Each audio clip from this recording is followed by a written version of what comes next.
Okay, gonna kick things off here in just a moment. So hopefully the sound is set up properly. And tonight I'm going to continue working on the chess engine that I've worked on the last couple of streams. And so what we're gonna do is pick up where we left off more or less, although I did make some updates, and so I can talk about those briefly. So let's see here. Yeah, okay, so first, we can take a look at the Jupyter Notebook. So I had a little bit of a breakthrough in the structure of the bitboards. So whereas previously I've been building the bitboards using a NumPy, and what we were doing was here. If we just restart the kernel. So previously we're using NumPy, we're still using NumPy, but what I was doing to begin with during the first two streams was creating a bitboard array with an array of 64 zeros or ones, and the data type here was byte. And so I was representing bitboards like this with the bits, if you will, not strictly speaking bits, but the bits in this case, if you will, being actual entries into this NumPy array of bytes. So this is one way to do it, and we were able to get it working. If we take a look at somehow we can get the size of,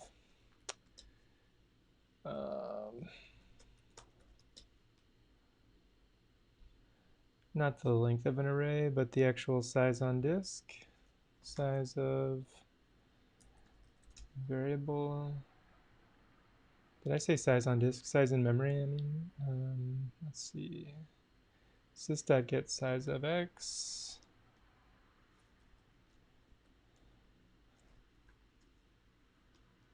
Make this a little bit bigger.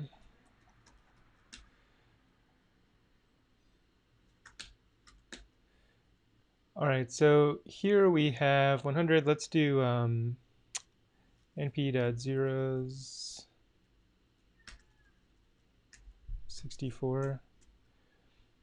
So 160. If I do a NumPy array of size 1 though and make the dtype uint64, so an unsigned 64-bit integer, and we get size of here, size is significantly smaller. And then I realized, well, if we do it this way, we're talking about a 64-bit integer, so something that's truly 64 bits. And then what we should be able to do is use the NumPy uint64 constructor to actually just work with the underlying uint64 data type rather than this sort of pseudo bitboard bitmap using a byte array of 64 of length 64. So if we do numpy.uint64, this is going to give us a number that we can work with. I'm pretty sure this is going to change size as well. So yeah, if we make this a lot bigger,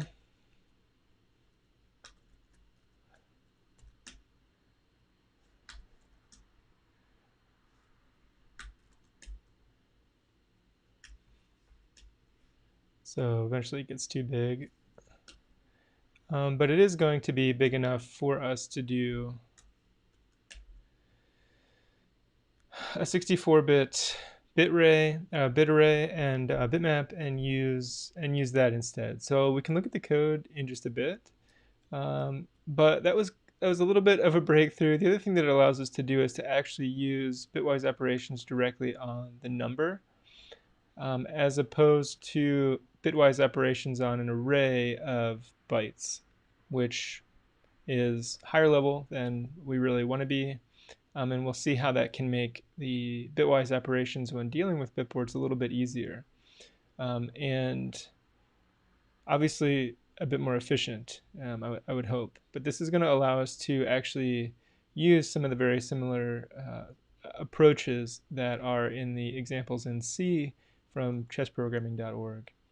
So, for instance, last night I was working on setwise pawn operations for looking at things like the squares that a pawn could attack using the bitboard approach we've started. And we'll look at how that gets wired up. So we can still create a game, get the current position, and I still have this piece map that we're using to actually store the locations of pieces on their individual squares. And this is actually pointing to the bit index in the 64-bit integer that represents the bitboard. So we'll look at that in a bit.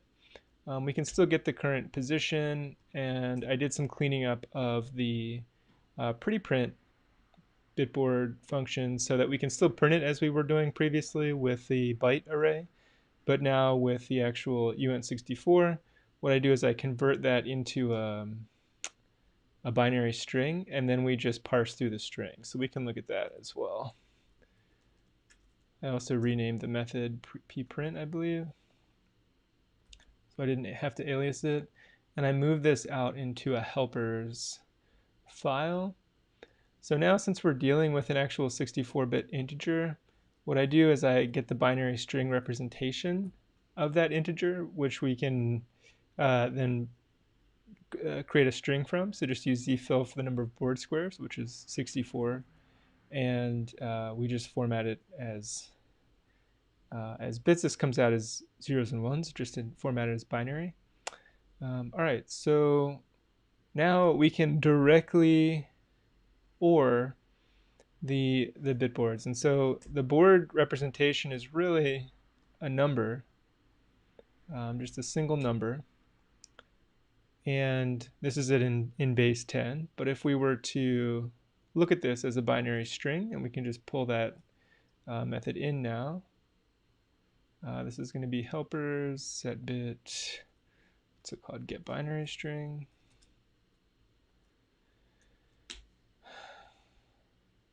So if we're to look at the binary string of this, first of all, we can represent it as hex, which can be useful in some cases as well. But we can also get binary string.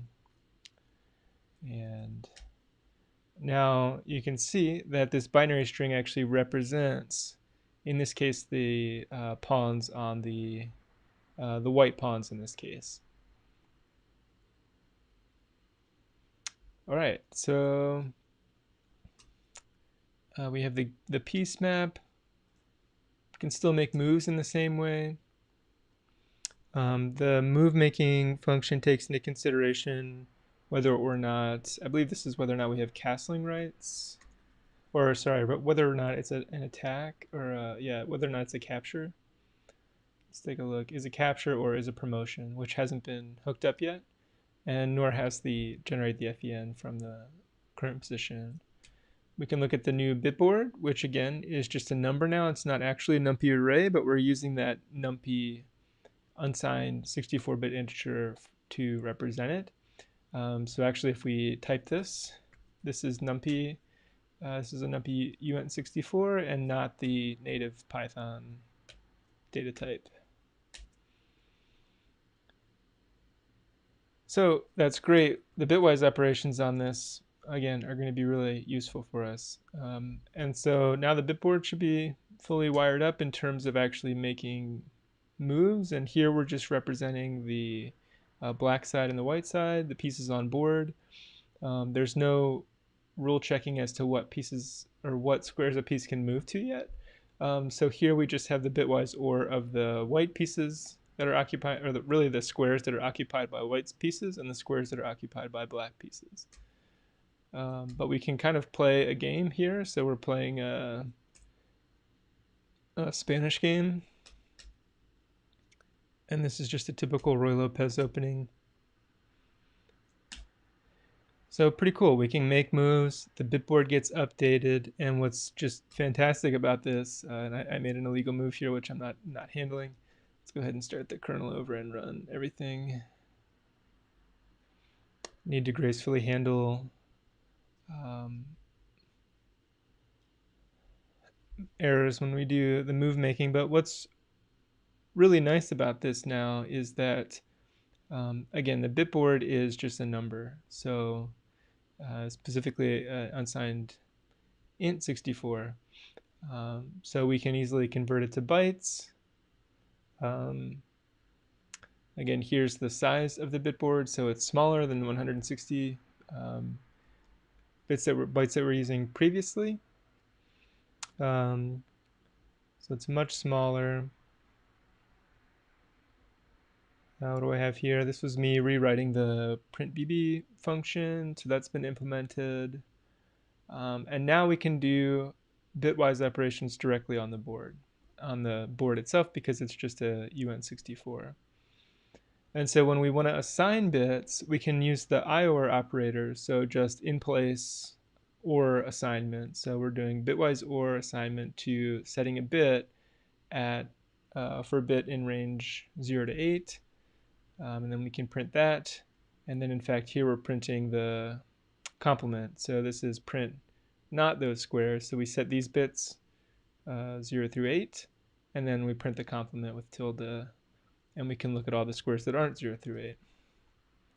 So this is really exciting to me because it means that we don't have to do loops through squares. We can just directly operate on what we see as the squares. Here the representation is just a number, just an unsigned 64-bit integer that we can do bitwise operations on, and it updates the representation of our state. So that should be a nice boost, I think, from the initial design, and we'll see how far this takes us. I still plan to rewrite this in a language that's not Python eventually, but I think NumPy is going to give us a lot of lift with the UN64 data type. NumPy 64-bit. You can take a look at the NumPy data types here.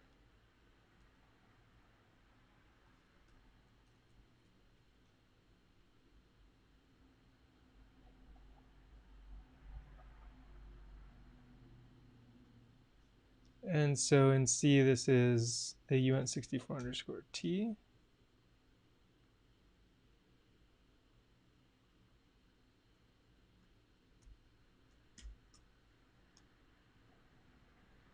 And so we're actually able to represent that presumably by exactly 64 bits. So that's pretty exciting. Whereas byte, which is what I was using before, and not only was I using byte, but I was using 64 elements in a NumPy byte array. This is a platform-defined signed char, so this should be quite a bit larger than what we're using now. So hopefully we see a little bit of performance improvement. Not that there's much to exercise at this point, but all right. So that change entailed a lot of changes to the bitboard class, the board class, which stores all of our bitboards. But now I'm working on cleaning that up a little bit. So when a board's initialized now, we do the standard white piece groups and black piece groups. And then I have one static bitboard so far for the night, which I think I need to fix.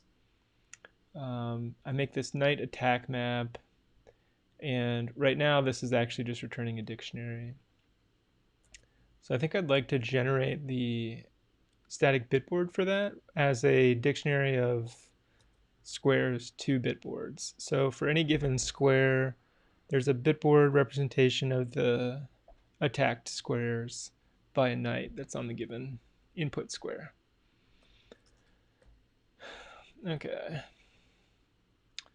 So we have bitboard access. So this is more of like the bitboards that you might want to access, I think, during calculation of things like attacks, when we want to do intersections, basically anding other bitboards together, like for the purposes of attack, or maybe position evaluation. But this gives us the piece locations of the white pieces by successively ORing all of the white piece bitboards, and we have the same for black. And now this is one of those cases where it's really cool. What this change gives us is the ability to really tersely define other things now, like the empty squares bitboard is just the complement of the occupied squares bitboard, which is the OR of the white pieces and the black pieces. So already I can see how the bitboard approach is really useful. There's no looping here, and there's no evaluating on a per square basis what this intersection is. It's just a number. So then I extracted the board regions where we have queen side, king side, and we have bitboards for the files and ranks. That make those up. And center squares, which is the AND of the E file and D file and the fourth and fifth rank. So that gives us the 4 center squares. Then we have the light squares bitboard, and this is kind of cool. So once again, since we've chosen just to use numbers, what I can do is define the light squares in any format that is a number. So we can use the hex representation of light squares and dark squares and pass that to NumPy's uint64 constructor. And of course, what comes out is just a number, but it's the number where every other bit is hot. And so that gives us the light squares. And then if you think about flipping that, we could actually just do the complement of that, I believe. So I could do light squares is equal to, I believe we could do this actually, and that would be the dark squares. So then we have square positions, which is just the, of course, index into the binary bit array. Hey, Big B, good to see you. And see you next time. And then we have our files, which again, I've got 2 representations of them. In one case, we have a set of base 10 integers representing the files. And then I've got the hex numbers, which represent effectively turning on each of those files in binary representation. And then I have a way to basically access them as a Python list if necessary. Although for the most part, that shouldn't be necessary at this point. And then ranks also have the hex representation of ranks. And ranks are really easy. You can just see that the highest hex value just shifts left effectively, going from the first rank all the way to the 8th. And then we have a binary white or black. Pieces are still encoded in the same way. So other than the bitboard representation as a number now instead of a NumPy array of bytes, not much has really changed. Basically, I just fleshed out everything that entailed. So yeah, light and squares, dark squares, bitboard access to the ranks and files. Again, everything is just being invoked via or created via NumPy uint64 constructors. All right, and then here's the piece attacks. This is really interesting. So I pulled this from let's see if we can find it. That's Ray attacks, the pawn attacks article on chess programming. So to get the attacks, basically using the bitboard approach, it says that we use the lookup of pre-calculated pawn attacks, similar to knight and king attacks, except the need to consider the color of the pawn. I haven't made this a static bitboard yet. It's sort of like it seems that they're suggesting here. But it's interesting to follow the logic. So pawn on d4 here attacks the squares on c5 and e5, obviously. And we also have to take into account this possible en passant target square, which I need to set up.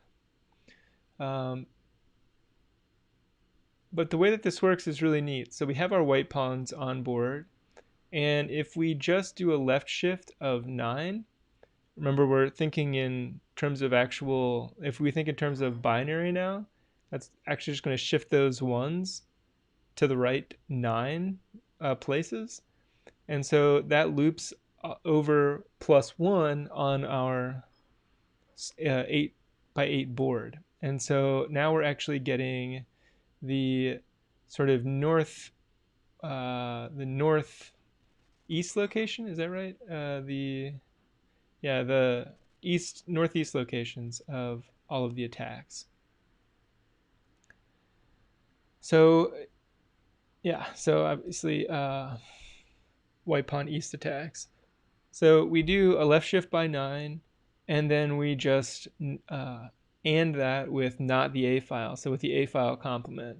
And so what that does effectively is masks off this A file, because clearly the A pawn here can't attack northwest in this case, or the A pawn can't attack northwest, and we don't want the H pawn to wrap, it can't attack northeast.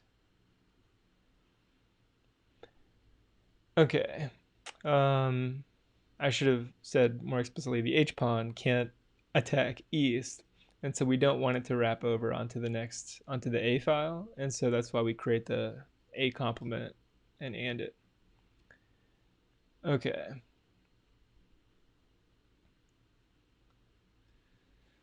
So then the white pawns, left shifted 7 is going to give us just the other direction, so that's going to give us the west pawn attacks, and in this time we take the complement of the H file, and when we OR these together, the east attacks and white attacks, we get all of the pawn attacks.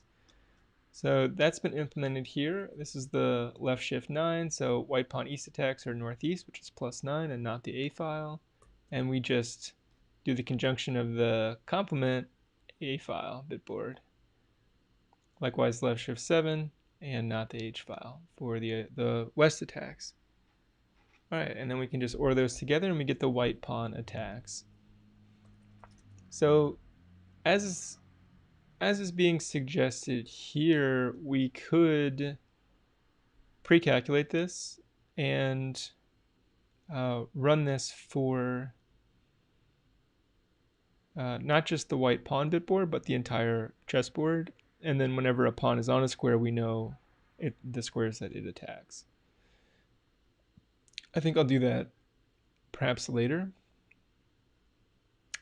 But in any case, that's there for us. The black pawn attacks are then right shifting the bits so that we're attacking southeast and southwest, and we're still joining those. All right, so we set up the board by setting the white and black pieces, which now we can use this IOR operator to set the bits at each of the starting locations for all of our pieces. Do the same for black. And now I've labeled this as inefficient. When we want to update the position, what I'm doing is saying we've been given a piece map rather. The piece map is going to be used to update all of our bitboards. And so what I do is I loop through the piece map and just look for what piece is coming back on the keys. And for each of those, just wipe out the existing bitboard with new empty 64-bit unsigned int, and then IORing every other bit in the value for what the current location of that piece is.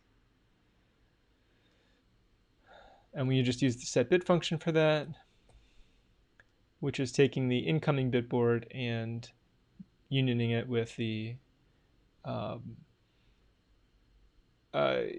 with 1 left shifted by the bit that's coming in. All right, so that's going to set the bit at the correct location in the bitboard, the existing bitboard. We can and the complement to clear the bit if needed as well. So I think this is an efficient. I'll work on that at some point in the future. Today I think I'd like to start looking at sliding piece movement. And so maybe we can try to figure that out during the stream today. Also, if anyone is watching and wants to play chess, feel free to challenge me as usual. I'll keep lead chess open. You can challenge me at username Westman if you feel like playing chess. And I may play some chess in a little bit as well. The GitHub has been updated, and I have a page open with some scratch notes as well. Okay, so let's try to figure out where we can start. Let's take a look at sliding piece attacks, or these so-called ray attacks. Pre-calculated ray attacks for each of the 8 ray directions and each of the 64 squares. There's a lot of pre-calculated stuff that we can do. I mean, we can pre-calculate all of the knight attacks, all the pawn attacks, all of the ray attacks for every square. And then whenever a particular piece, which is defined by its basically its unioning of the various things that it can do, like a rook will be the union of east and north attacks, east, north, south, west attacks, cardinal directions. Bishop will be the diagonals, and the queen will be the union of the rook and the bishop. And then the king will, I guess, have its own special bitboard as well, similar to the knight, of just one direction, one square in any direction.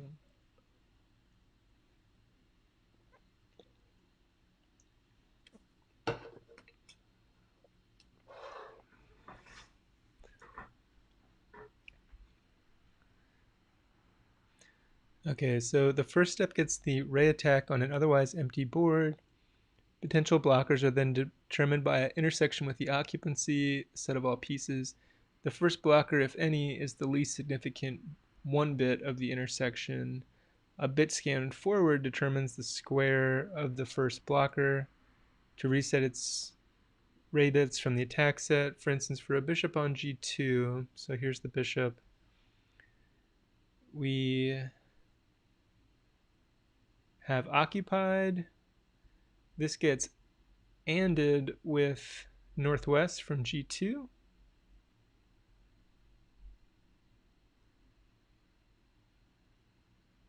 So this basically intersects with c6 and a8. And then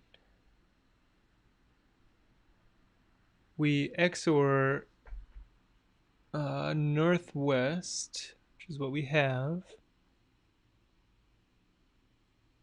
c6 is equal to bitscan forward a8 c6. Does that mean that when we're going north, if we're doing a bit scan forward, we're just getting the least significant bit if we're little endian or whatever? Like, we want the first bit that we encounter in the AND. Probably for south, if we're a little endian, we want the most significant bit. Okay. And we are, I think I've set this up big endian. We'll have to check the direction of the bits in the bitboard that I have set up. I think when I did the print binary string, it looked like it was, it looked like the white pawns were at the end of the string of zeros and ones when I was looking at the white pawn position, which would be big endian, most significant bit last. My vocabulary on this and understanding of the lower level stuff is still pretty lacking. Dominic, I'm sorry to hear that. All right. Line attacks. As mentioned, line attacks are the union of the positive and opposite negative ray directions.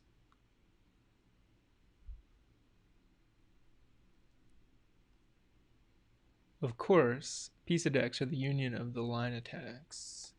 So rook attacks, occupied e9 return file attacks, or rank attacks.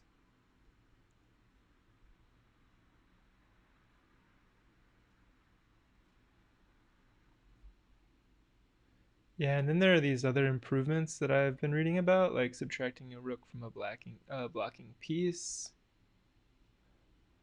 which is if we take occupancy. All right, so this trick is known as O XOR O minus 2R. Assuming rook R is member of the occupancy O, the single subtract would only clear that R bit. Subtracting 2R is required to borrow from the closest blocker bit in O. However, even if O may not include the rook bit, the subtraction of 2R does not affect that bit, no matter whether R is set in O or not. The XOR operation results in the changed bits as sliding rook attacks. Unfortunately, due to borrow is propagated in direction of arithmetical more significant bits, the trick only works in positive rays, but can be applied for files or diagonals. Okay, this is like special use case, and maybe not the one I want to start with, but we have the occupancy bits, file mask D. We see the potential blockers. Is the rook on D?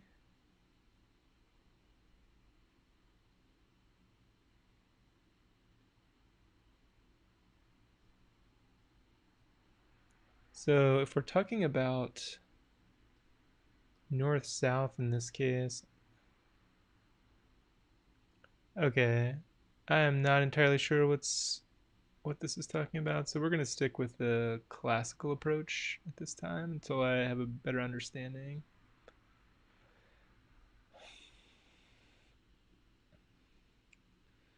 Okay, so we need to look at ray attacks on an otherwise empty board, which I had written for the numpy byte arrays, but I have not written for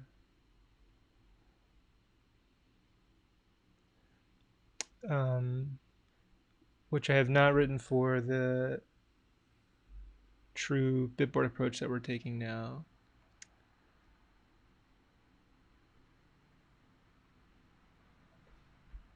Ray attacks may be conducted from line attacks by intersection with positive and negative squares. Positive ray is equal to line attacks on the square and 0 minus 2 times single bit square.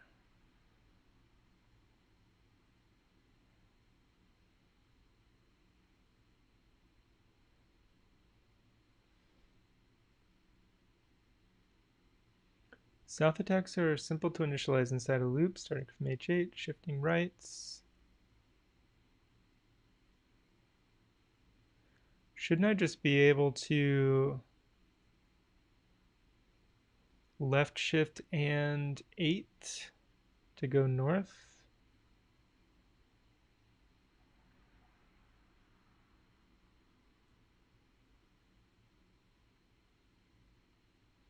Yeah, here's where the rook attacks are rank attacks and file attacks. That makes sense. Diagonal, anti-diagonal attacks. Queen attacks is just rook or bishop attacks. So that makes sense.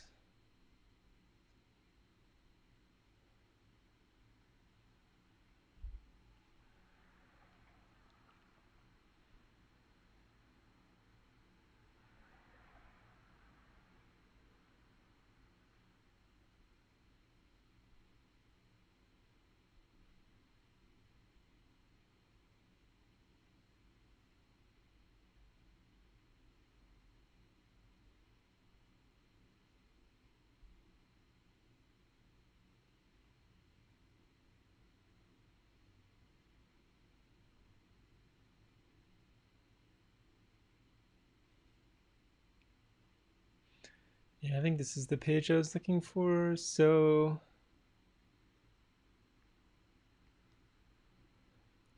sliding piece attacks such are the disjoint sets on lines, otherwise empty board. They're often the base of further attack. Takes another empty wise board. Classical approach. Man, there's so many different approaches for this. So I guess we're just going to take the classical approach. Okay, so let's think about this. Let's get a bitboard into place. I'm going to put this in scratch notes.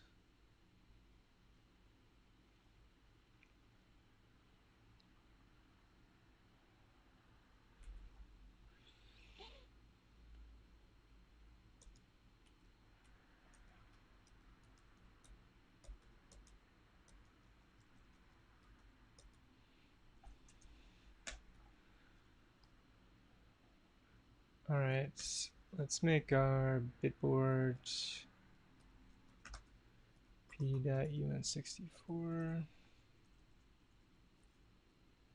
Doesn't really matter.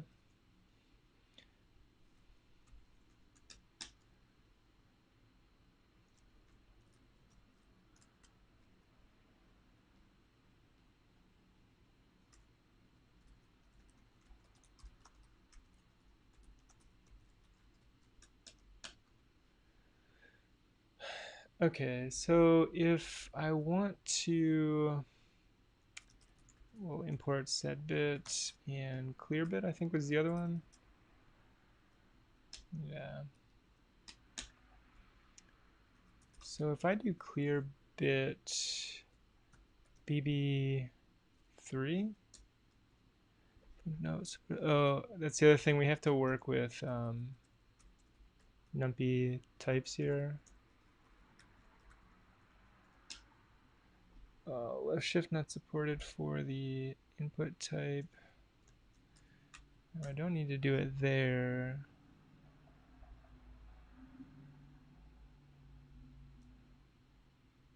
Actually, that's surprising.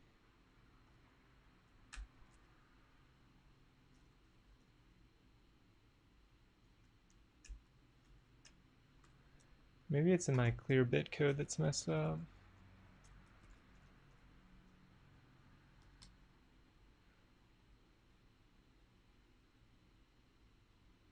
Yeah.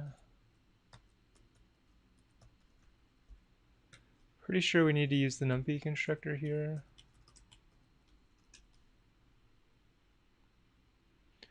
Okay, so if we use the numpy constructor here and then I restart, board in this, so kernel restart and run on. Okay, that works. And then if I print the bitboard now, okay.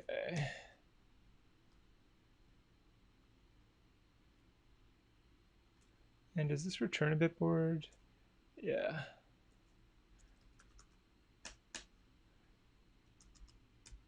Nice. Okay, so this returns a bitboard. So now it's functional, and we're just clearing the third bit in this case, which is D1, so 0, 1, 2, 3. Now if I want to get the array attacks from C, wouldn't I just take the current bitboard at C1 and then just IOR 8 for the length of the bitboard?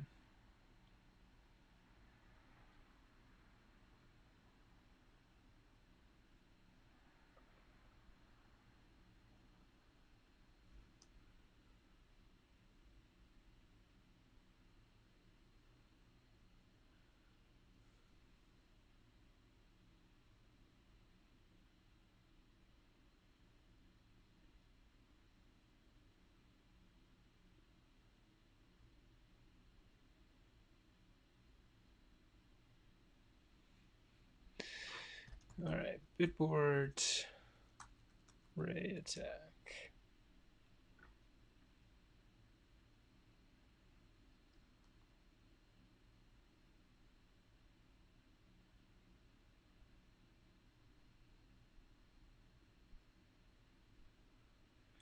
Is this closure? What is this?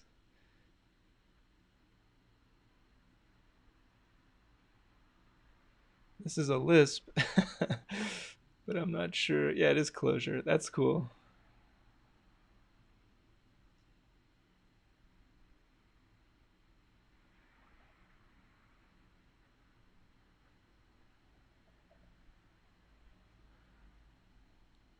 Okay, let's see. There's a lot of... What chess engines are written in closure? I'm sure it's a good language for it.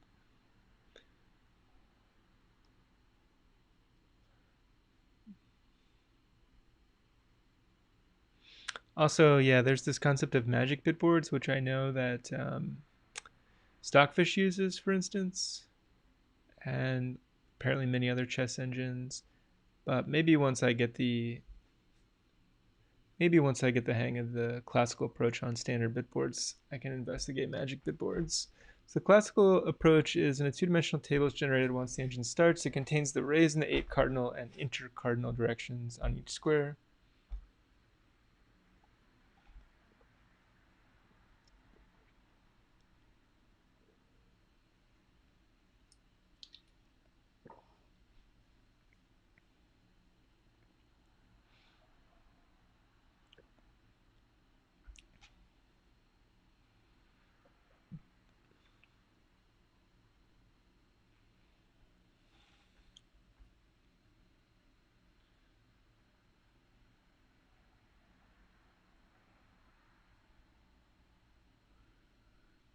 I wonder if there's an easy Bitscan forward without me having to do string operations in Python.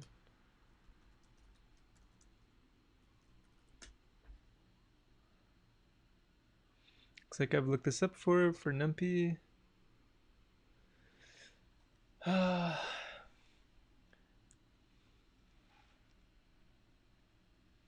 So we can skip the string manipulations.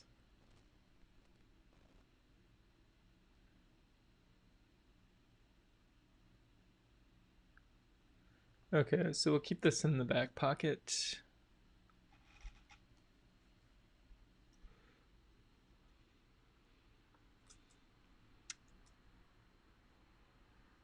And I'll come back here for the time being.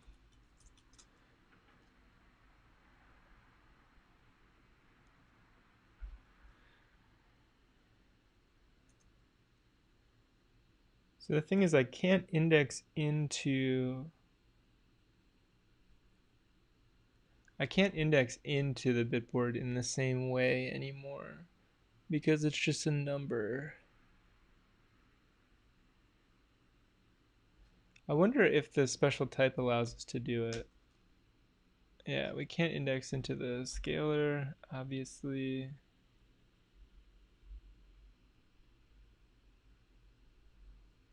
I'm indexing in here, so what is this? I'm indexing into the binary representation when I'm drawing it. So let's see, get bit at index uint 64.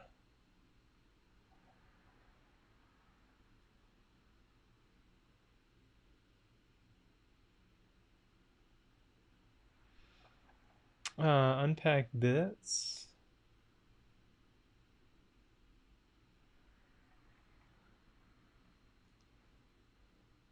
So let's play with this for a second. NP unpack bits on BB. Expected an input array. Oh, that's for unpacking the bits on an array, not on the numpy scalar. So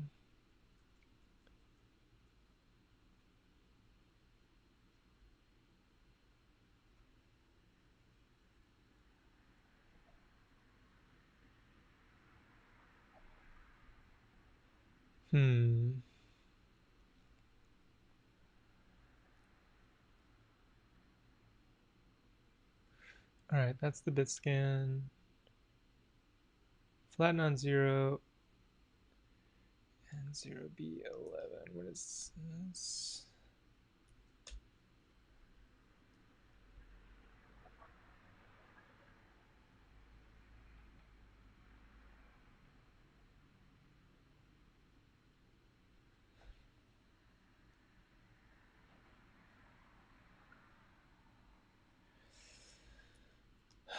Let's see what happens when we do this as well.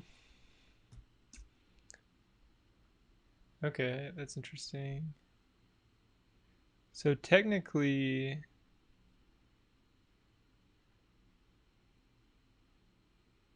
yeah, and so this is going from right to left. So I assume that if I set a hot bit at 4, so like let's do this for instance, if I set bit on the bitboard at 4, and we pprint, sorry, bb is equal to set print at 4, we do this, So now I would expect the binary representation to be 10100. Yeah, that's interesting. Okay, so if I wanted to get the 0th index, I always have to reverse the string in binary representation and then get the 0th index after reversing. So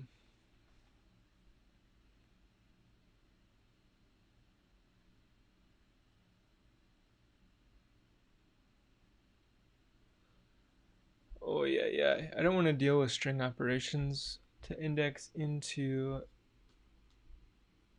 this. Let's go back and look at how I define the files and the ranks. So I define these in a hex, which is just all ones in a 64-bit integer along whatever file or rank we have. So that's not using any type of indexing either. That's just the number that represents the ranks and files.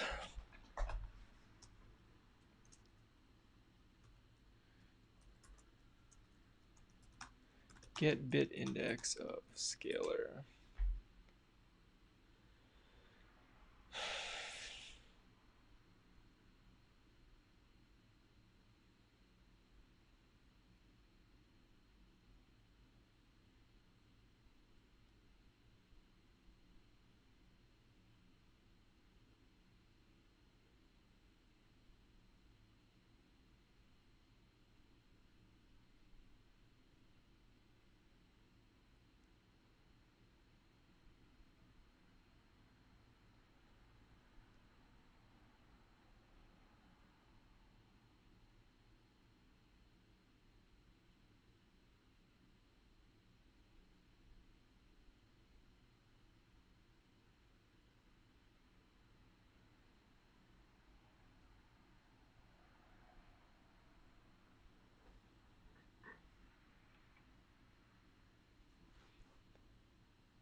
So what happens if I call it x.flat? What does that look like? bb.flat.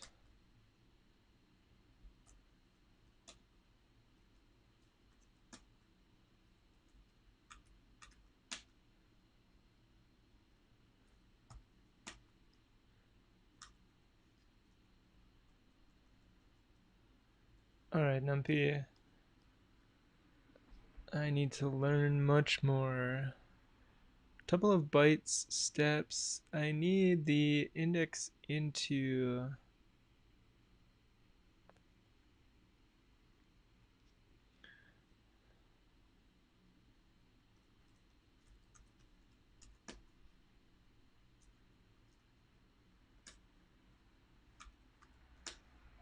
that's interesting. Okay, that's just a pointer to a location in memory.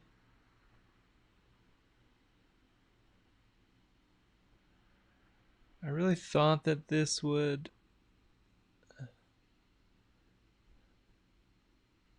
give us a view of the bytes. I need to see the numpy scalar bits.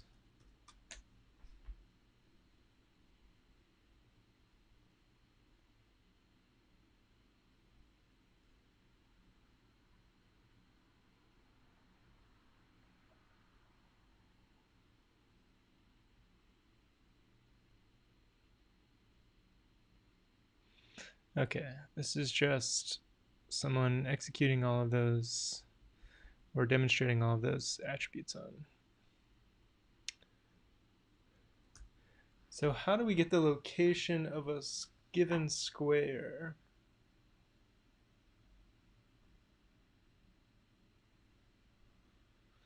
Without looping. So what I could do is, if we look at the way that set bit is implemented,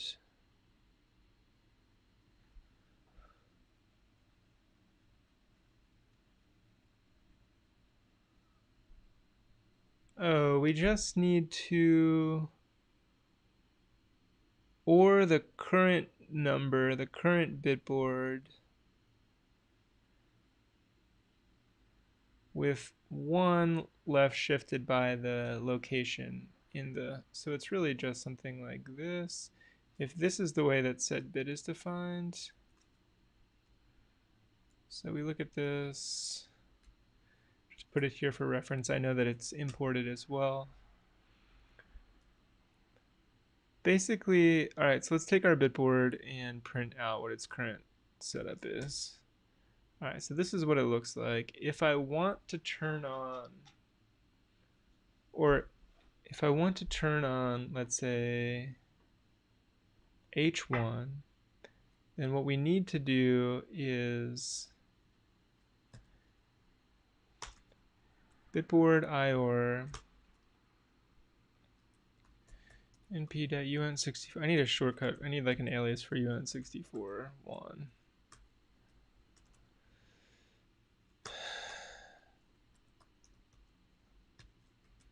So if I wanted to turn on H1, it would be 7, right?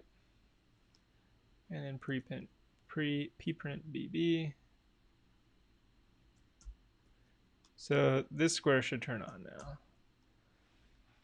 Okay, so since that's the case, if I wanted to start from H and go forward, what I would do is say something like, I hate the fact that I have to use for loops. I hate the fact that I don't know how not to use for loops for this at the moment. But I could do for I in range 64.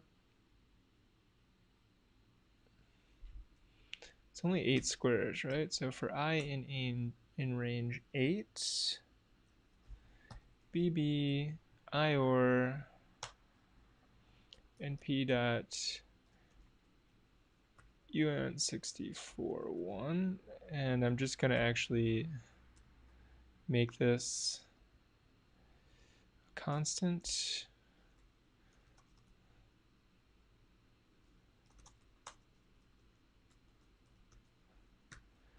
un64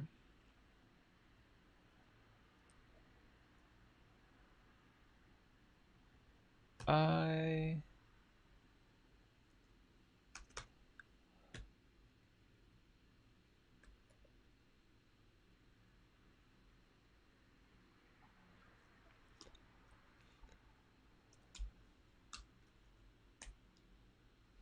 okay, not quite, almost. I did not do that properly. So we got it. We got the horizontal. Why doesn't that work?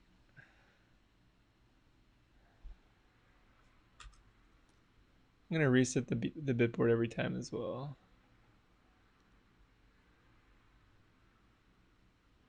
Also, can I do this in Python? I'm gonna say from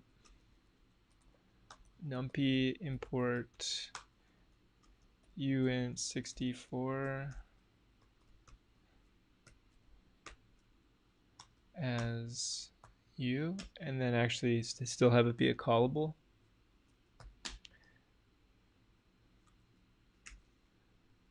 Yay, I can do that. All right, so that works. So I'm gonna start with bb is u, hot is un1 for this, print bb. All right. That makes sense to me. That's just going across the first rank and setting all the bits to 1.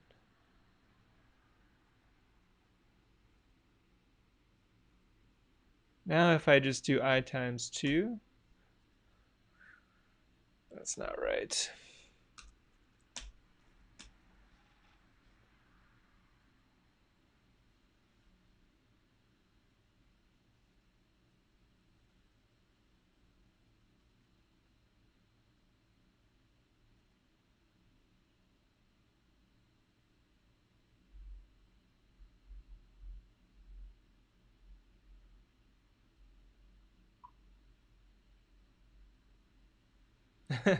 Python is just gross. Not a real language.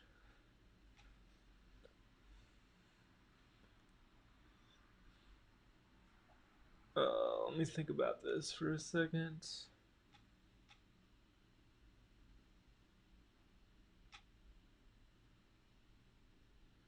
There's still some good tools written in Python, right? Like Ansible, don't you think? Isn't Ansible written in Python?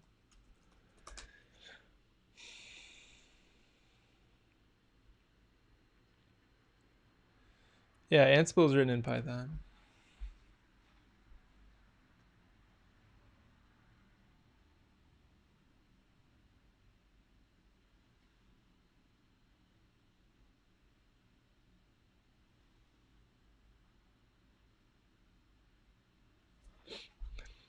Okay, so if we come back here,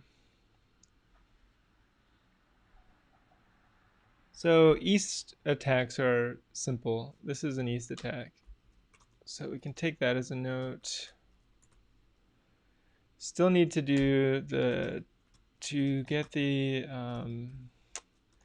first blocker Bitscan until Bitscan the conjunction of east attack plus occupied squares.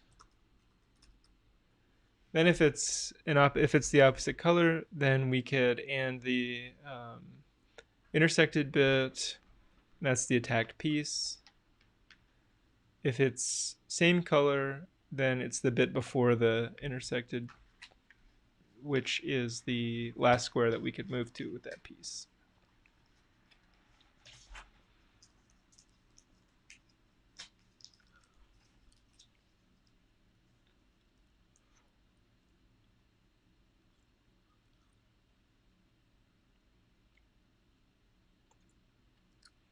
Also, that's going to wrap if yeah,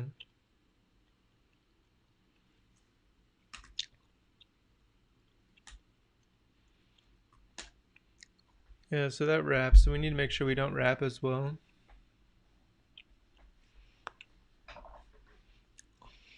Apparently I needed more caffeine today.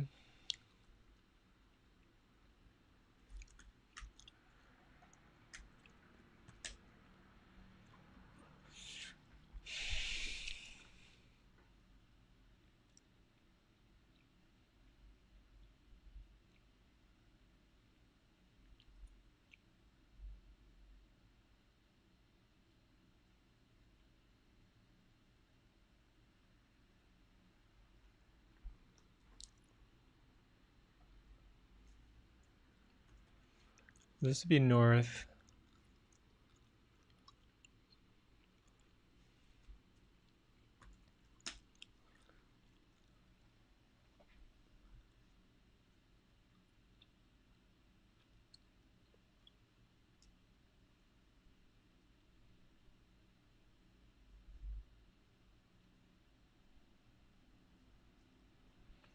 Now we keep that from wrapping, for instance. And how do we get it from the start square? So is the start square just implicitly the first argument into this? Not necessarily.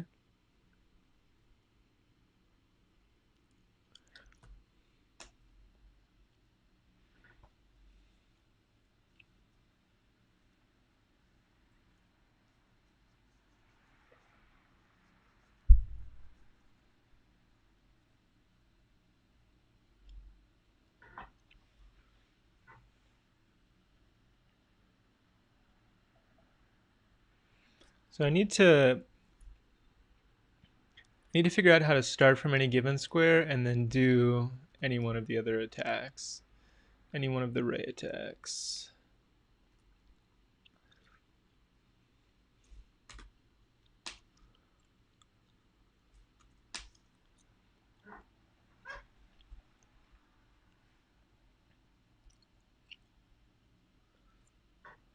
Let's see what this is really quickly.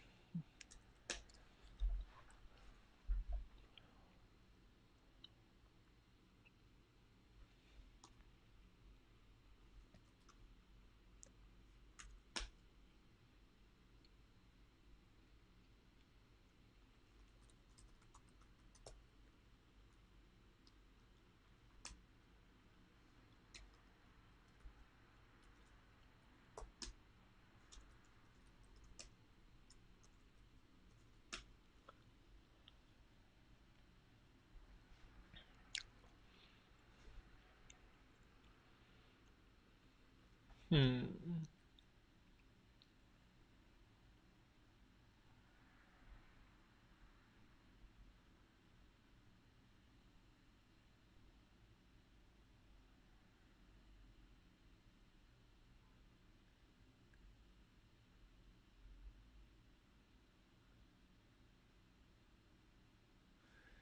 So if I wanted to start at the 4th bit,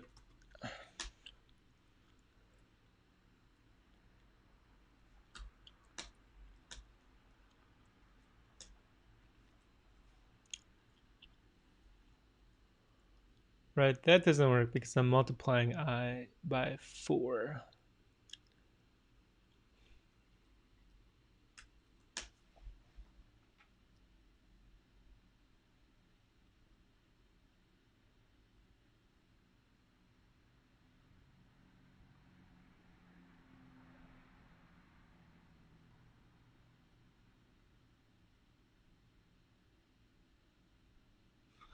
Why can't I figure this part out?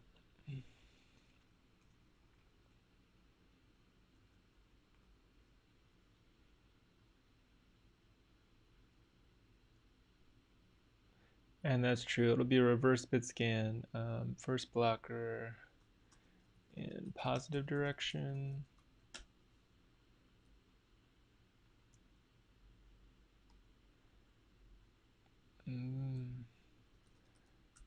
First, then it'll be last, or first backwards Bitscan.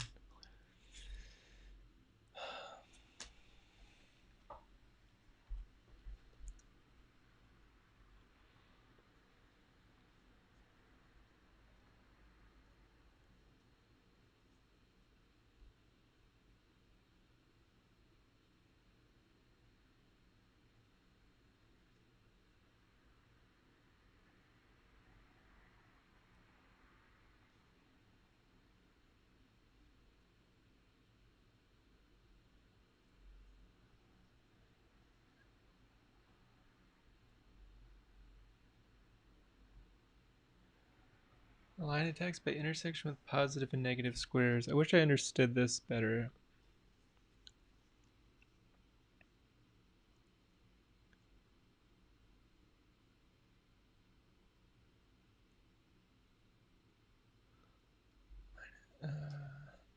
Left shift by square?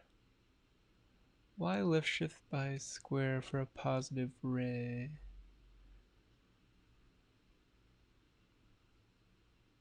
-2 left shift by square, anding that with line attacks. And what are line attacks?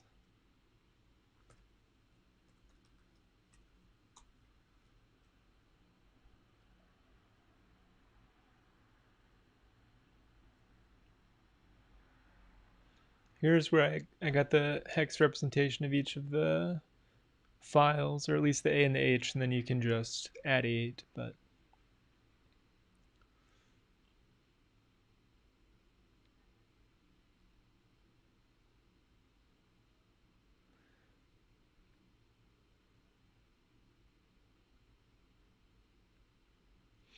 okay, let's go back.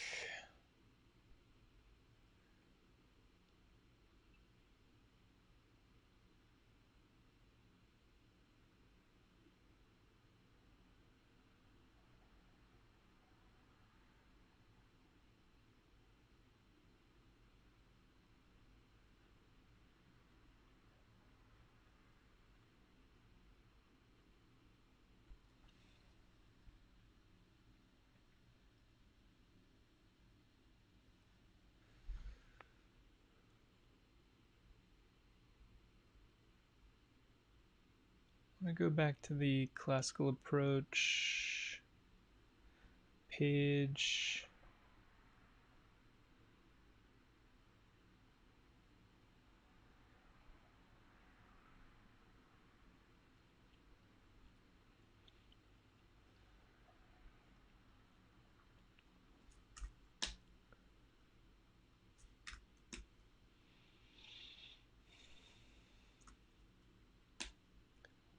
All right, so if we wanted to start at A2, we'd be at 8. If we wanted to start at H would be here, and if we just wanted to go north from here, it would be 7 plus 8. And so if we wanted to go north each of those times, we'd want to jump by 8.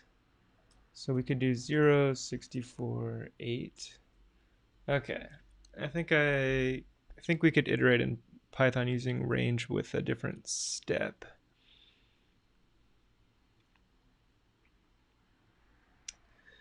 Where this was the bit of the starting square.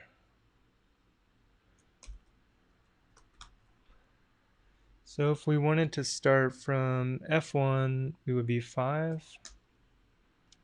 And if we wanted to start from, I don't know, let's say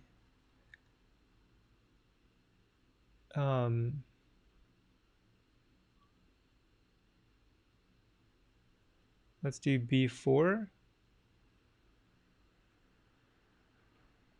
Let's do, I don't know, just another square. We'll do like a little bit higher, 25. Yeah, B4. Okay. All right, so this makes sense now. A way that we can get positive ray attacks. Still uses loops, but it only uses loops to initialize the state of the board. We don't need to use loops on the fly. So in fact, we're only running these when the game starts. So we store ray attacks for every square in every direction. As bitboards, we can put that into a Python dictionary, and then we can use that for lookups when we want to do legal move calculation. Okay, so this is north attack.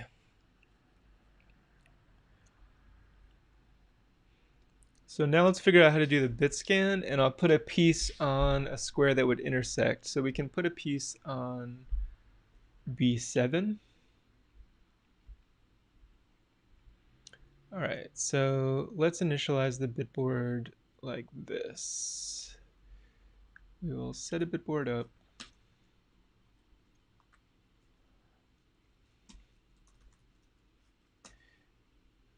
Sorry, pprint bb.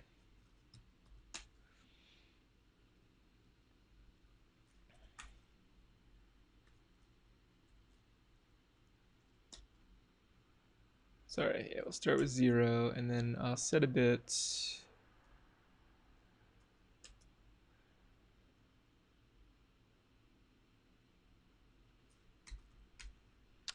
On B7.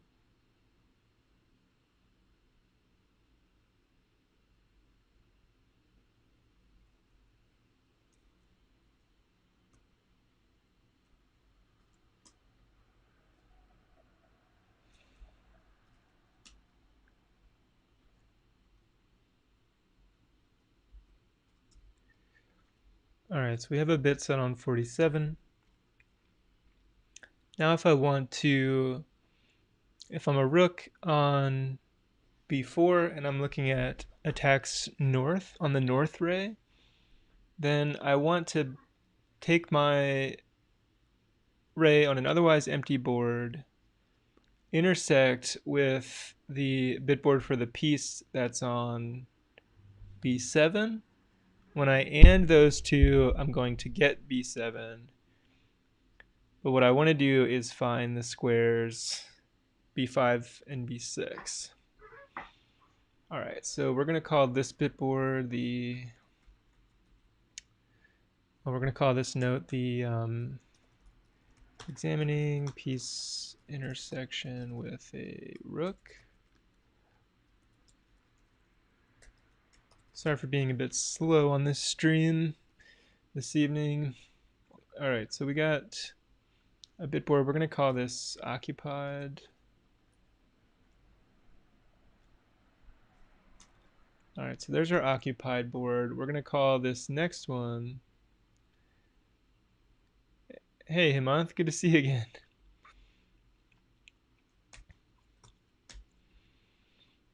Hemanth, if you're up for another game of chess, I'd be happy to play again sometime. If you want to challenge, I'd be ready for a break soon. All right, so what we're going to do now is we've got the attack bitboards is this. We don't need to initialize anything, but here, we'll do this.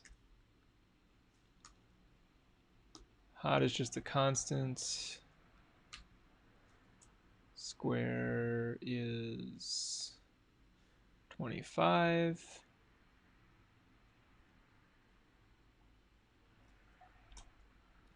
So there's our attack bitboard. If we do an and print BB, attack BB, and the occupied BB,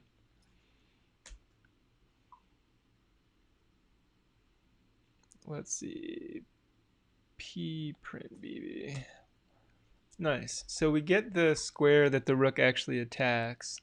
Sweet. Hemant is going to send a challenge. Hemant is better than me at chess, so this will actually be a lot of fun. All right. Now the trick is, like, let's say there's more than one piece that this attacks. So let's occupy this, and then occupied 57 as well. When we AND them, we're actually going to get both out, but I want to only get the first one out. And still waiting on Hemant's challenge.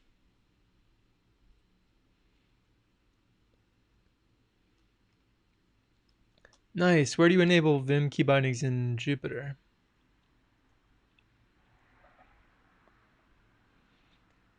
I know there's some V key bindings like DD deletes a Jupyter row, but I would love to be able to use it to type with as well.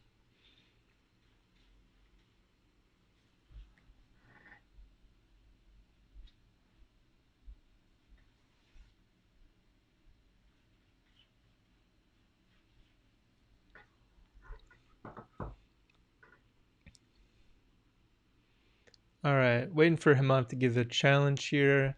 But now what I want to do is try to see if we can bitscan this particular array of bits that comes back. And how are we going to do the bitscan?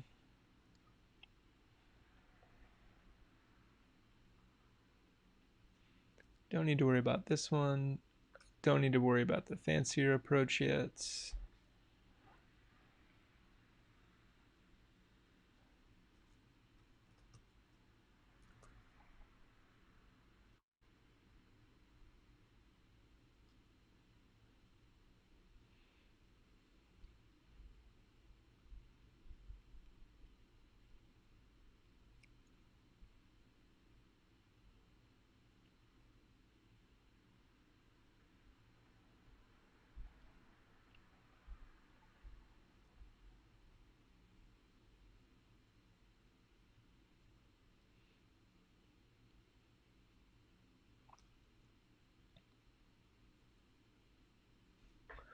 Let's see.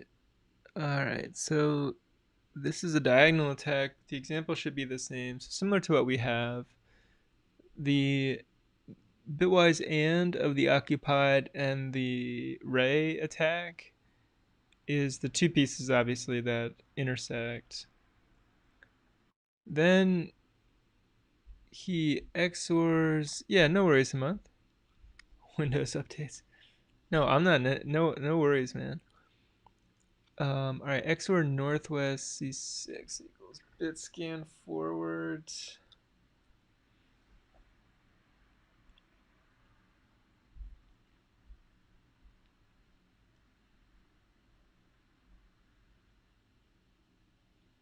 Bitscan forward A8 to C6. All the bitscan's going to do is go through the bitboard and find the first. Well, it's going to find all of them, but we want to find the first hot after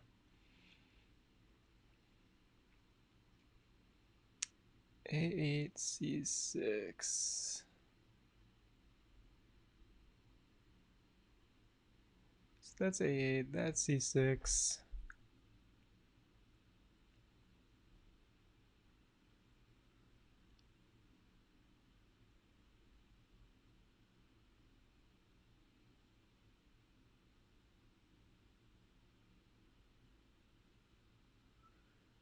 And then the XOR is just going to be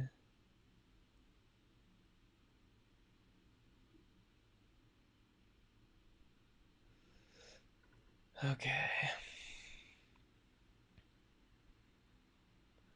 So let's look for numpy bitscan again. I have a feeling this is still going to be bit scanning through numpy array, right? Is this on a numpy scalar? It is on a numpy scalar. Okay, this is good.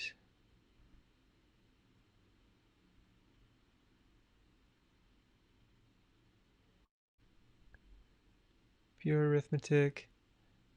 Yeah, it might be Westdoil. I have Westman currently logged in, so either one. Westman probably work better because I'm currently logged in there if you want to do Lee chess. Westdoil on chess.com as well. All right, so let's look at this example. Not this one.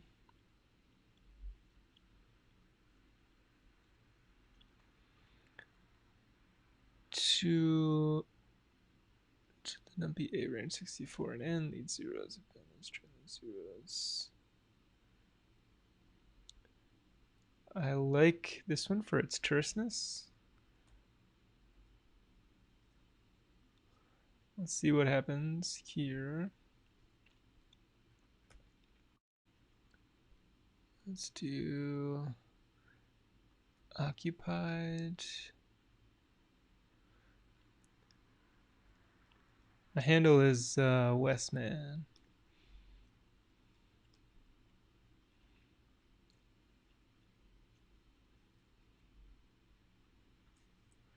P log 2n. Nice, I see you. I will be right there.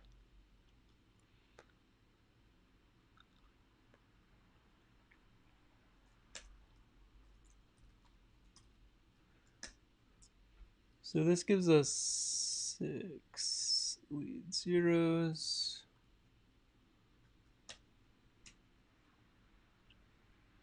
All right, I'm gonna come back to that. All right, Hemant, let's play a game. Last time Hemant pretty much crushed me, so chance for a rematch.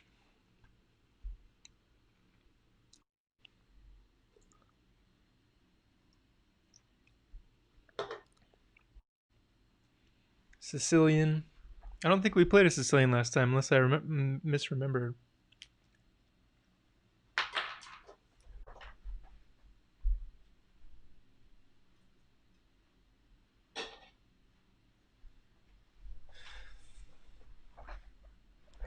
All right.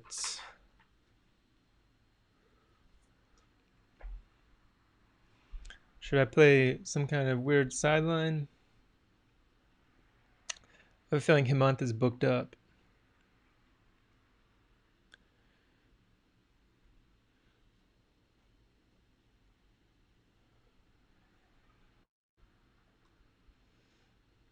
All right, slightly off beat line. Probably not very good for white.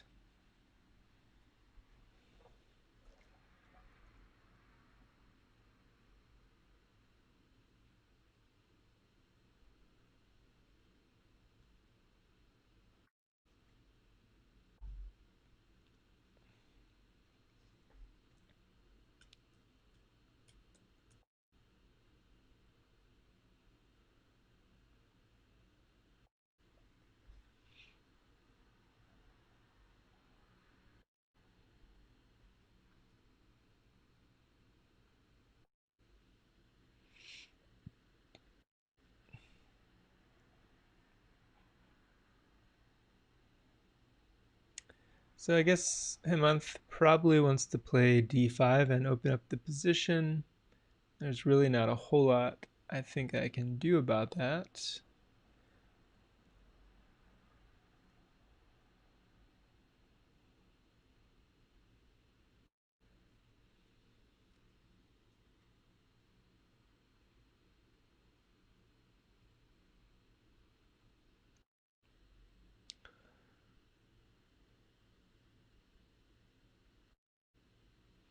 So just try to keep pieces off of g4.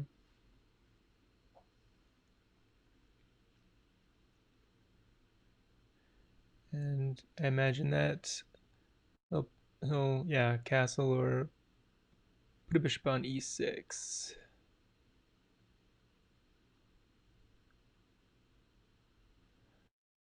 I'll try to put my rook on a better square.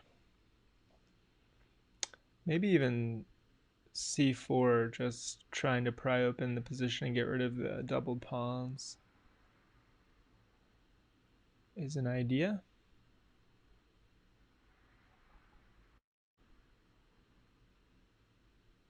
Queen c7. Now he wants to play d4 and make sure that the pawn is protected. So,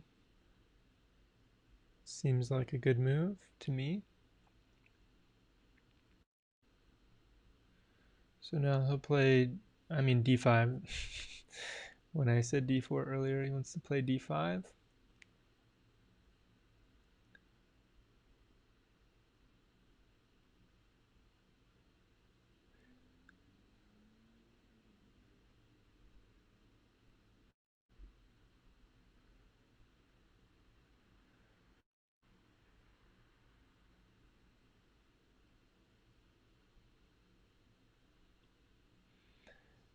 Okay, we know that when we do the AND, we find the intersection of the occupied pieces and the array attacks. But what if I just want to find the first intersected bit? To do that, that's what the Bitscan is for. What is this np.bitscan? How does the np.bitscan work, if there is one?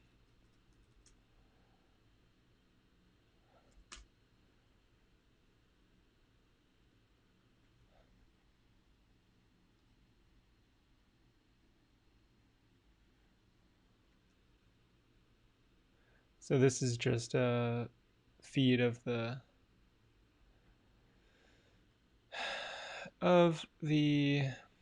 what is this?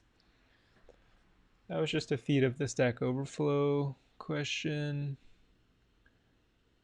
So I'm gonna get rid of the strong bishop, which would have been dangerous when the position opens up, I think. So now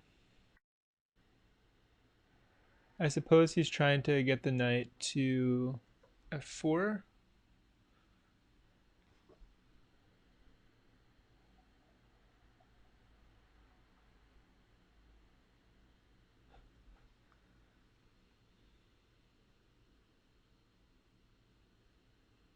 Oh, there's no time control. I just realized that. So we have unlimited time. That's funny. All right.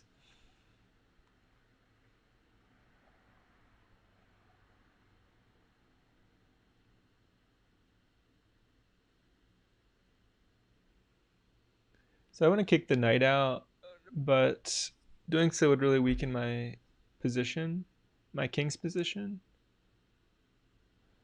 The other thing is if I can get my knight a bit more active, the knight on c3 a bit more active, that would be ideal as well. So what's my idea here? I don't really have much of an idea at this point. One idea is try to trade off that bishop.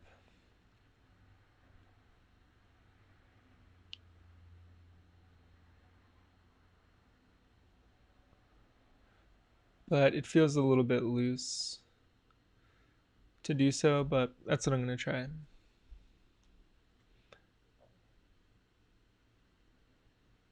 No, actually, he could reroute the bishop to something like this, and then something like this, and then start to clamp down on my position.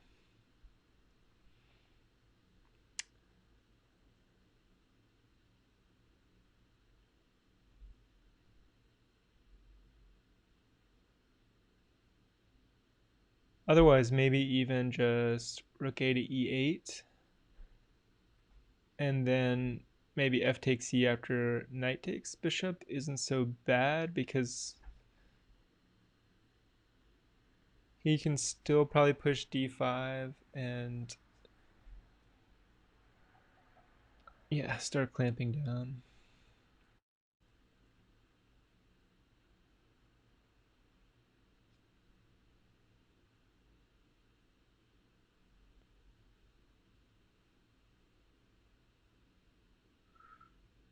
Oh, and maybe this isn't actually, yeah, this is from stack. So we got 64i, 67. Well, n right shift and p int I mod 2 is equals 0, I plus equals 1, trailing 0 is equal to I.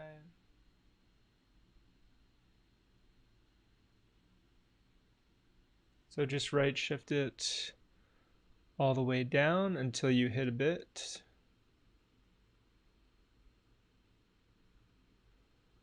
Okay, so Hemant actually plays bishop d7, just keeping the bishop alive for the time being.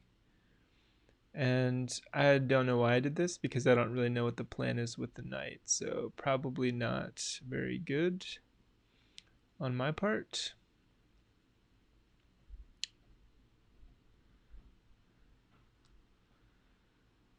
So I've got a loose piece. Doesn't really know where it's going. So I'm going to admit that it was a bad move and retreat. The thing I've gained is the bishop has fewer squares than it did previously. The knight's coming into the game, and I've got some pressure on h3 here. So I'm just going to try to protect. This knight is a bit menacing.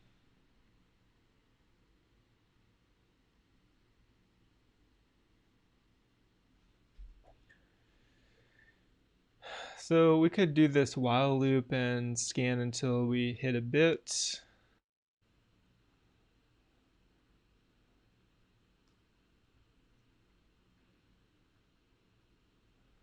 So if we were to do I equals 1 while the occupied bitboard, right shift, I mod 2 is 0, I plus equals 1. Then we could just print I, 49. So that is scanning from A1 all the way up to B7, I suppose, right?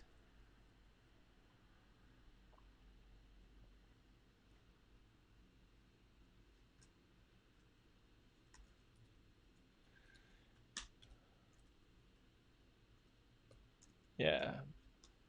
B7 is 49, so that's just scanning until the first hot bit from the beginning, which is here. So I guess what we could do is, now we know that, actually technically what we need to do is we need to do the intersection, which is which is this. And I mean, technically we need to be doing our Bitscan on the intersection, which in this case should be the same, 49. And so it's the 49th bit that is the first piece that's attacked by the rook on b4. So what if, all right, let me get back to him on this game real quick. Plays f5, aggressive move, but probably double-edged, because his king's a little weak, but he's playing really aggressively against me on the king side and maybe going for checkmate. So what I'm gonna do is try to hang in there. If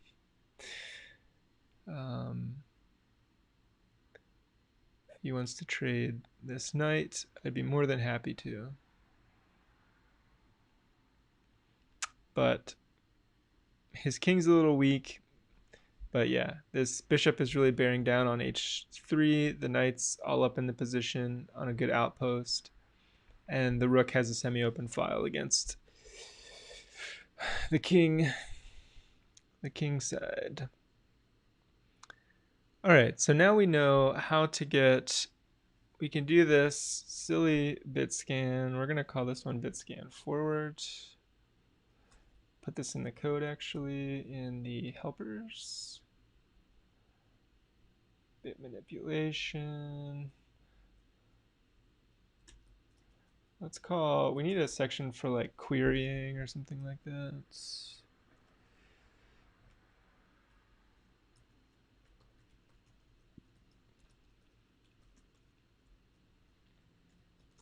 Bit querying. I like that. So let's call this one def bitscan forward.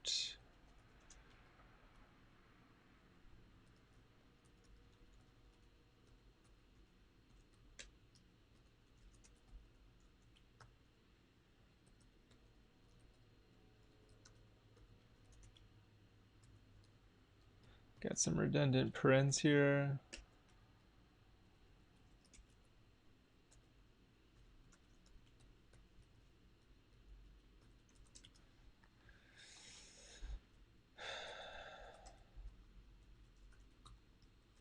And rather than this, we'll just return I.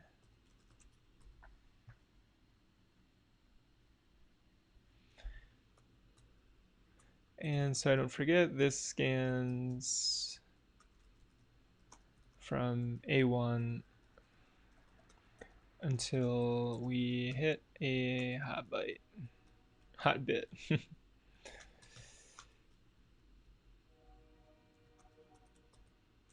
And we'll save bitscan to the dictionary. All right, what did Hemant play? Hemant is getting the knight out of there. It's going back to the square that it came from a few moves ago. And he's opened up the center against me, which is probably bad news for me.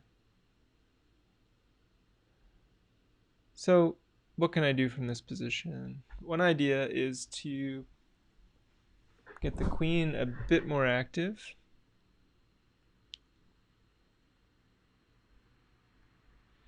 Another idea is to insist that this knight come off, but I don't see a way to do that. Knight g3, then just knight f4 back.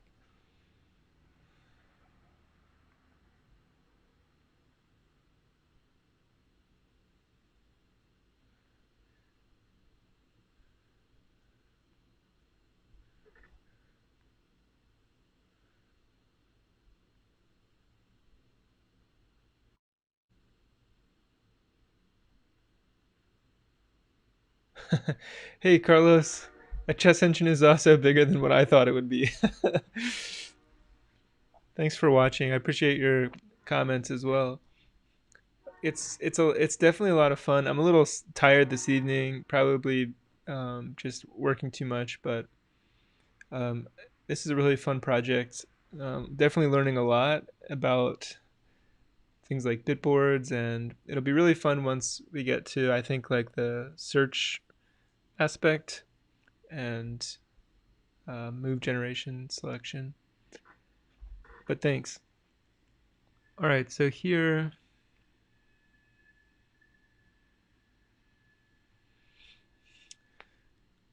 Hemant, it's always a good challenge playing you. My only idea is queen g5.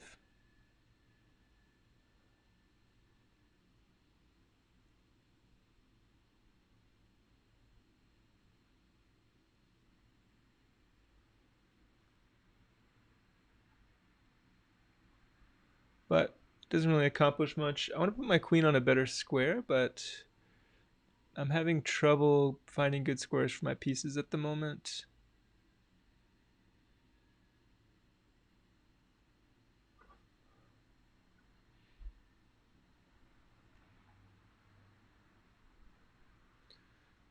All right, I need to get this knight more active. I realize that this severely weakens the f4 square.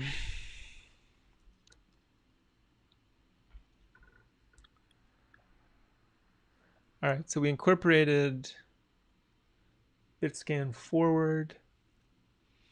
Pretty sure Bitscan reverse would be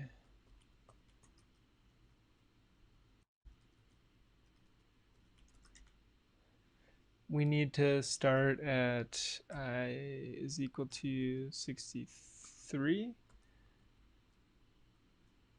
And then I minus equals 1.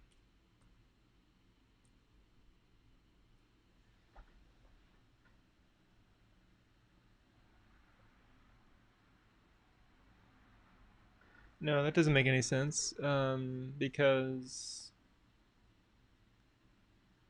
that doesn't make any sense. We need to start from the square and move backwards. So why does a right shift work there? Let me think about that for a second. Why does a right shift work in the first place on a bit scan forward?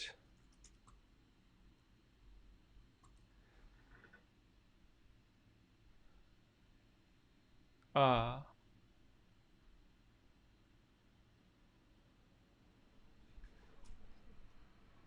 But surely a left shift isn't what we want.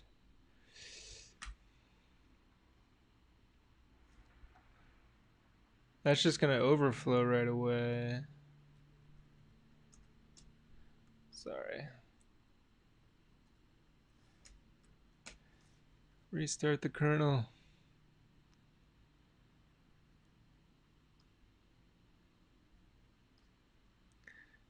All right, Hemant is crushing it. As expected, he put the knight back. I'll repeat moves here for a second. See if Hemant wants a quick draw. Ooh, the sack. All right, here it comes. This was a good move because I can't take with the pawn. My knight's hanging. So Hemant just wins a pawn here. If I take the knight, then the rook takes. I missed that. Rook takes.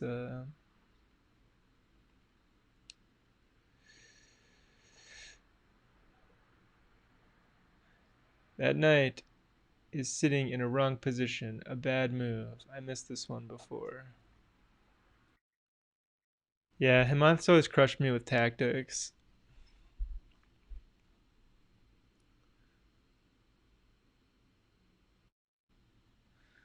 Not much I can do here about that.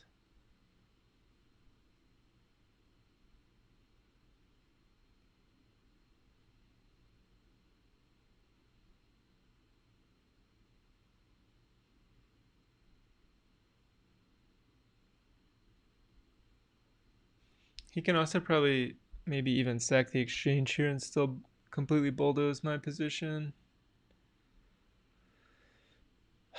So what can be done?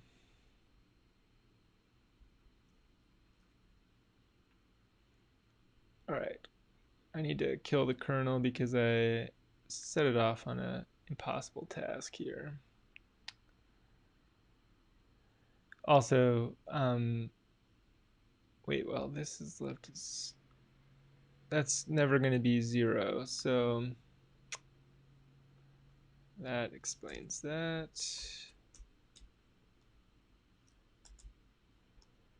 Do I need to look out for that in all cases? Not when I'm starting from A1, as long as there's a king on the board, or 2 kings on the board, which is the minimum number of pieces for the game to be on.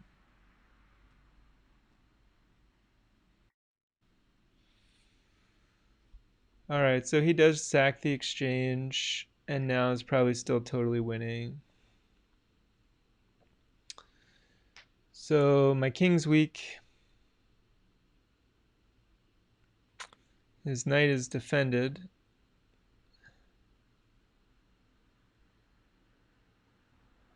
And the other rook can come into the game, so I expect he's going to play rook f8. Oh, now he just opens up the position.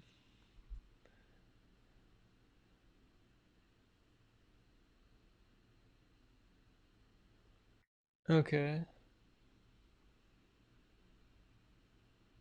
So I'm not sure what this is, but I have a feeling I'm about to find out.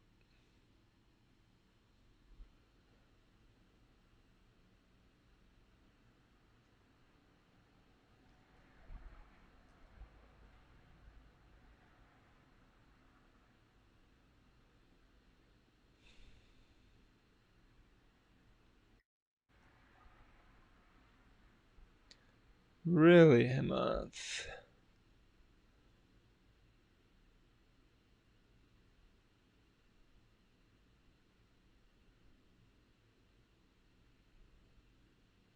So I feel like I have to take the pawn.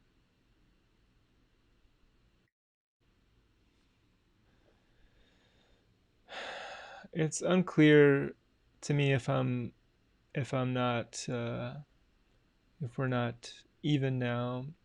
I'm up 2 points material.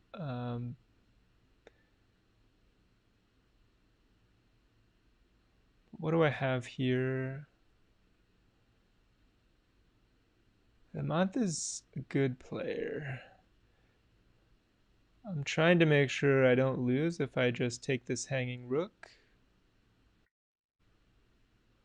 So what am I missing?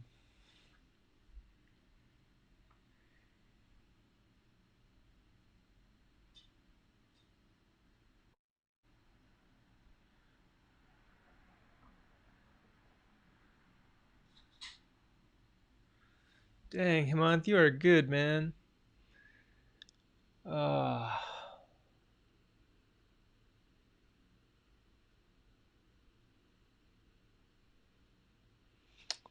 so my queen doesn't have any squares.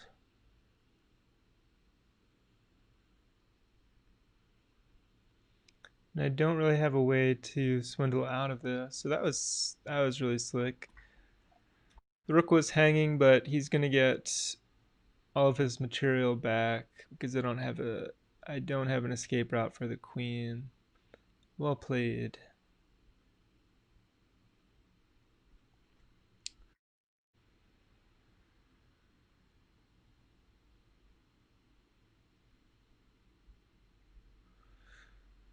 Take the queen.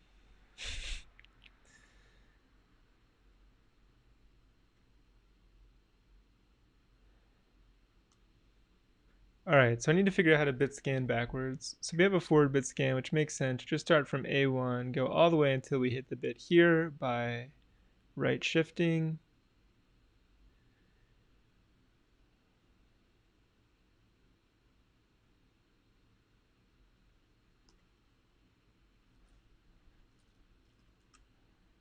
Reverse bit scan. A bit scan reverse, which is not the same thing. You define the significance of the most significant 1 bit. For non-empty sets, it's equivalent to the floor of the base 2 logarithm. That's actually what we saw on Stack Overflow. Most significant 1 bit isolation or separation is more expensive than least significant isolation or separation due to LS1B's related 2's complement tricks are not applicable.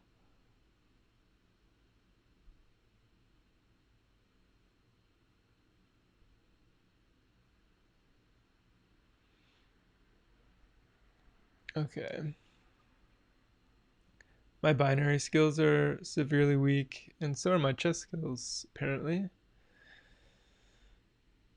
So Hemanth is winning this position. It's 2 rooks versus the queen and a pawn. No, pawns are even. Just 2 rooks versus a queen.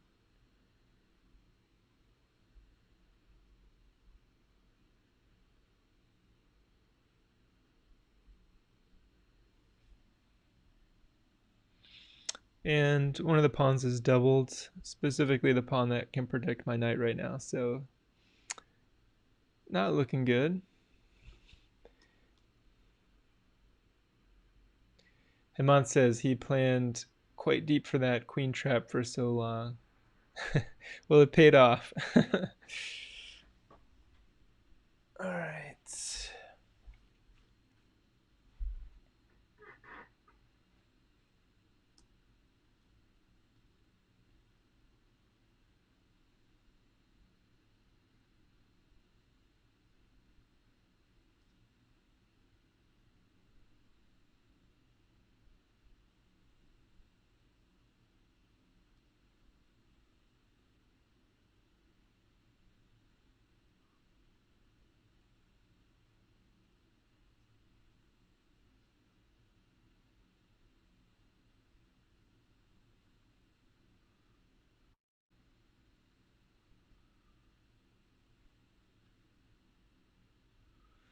Queen a3. Queen a3 wins another pawn. No, sorry, queen a4. I can't even. Ugh.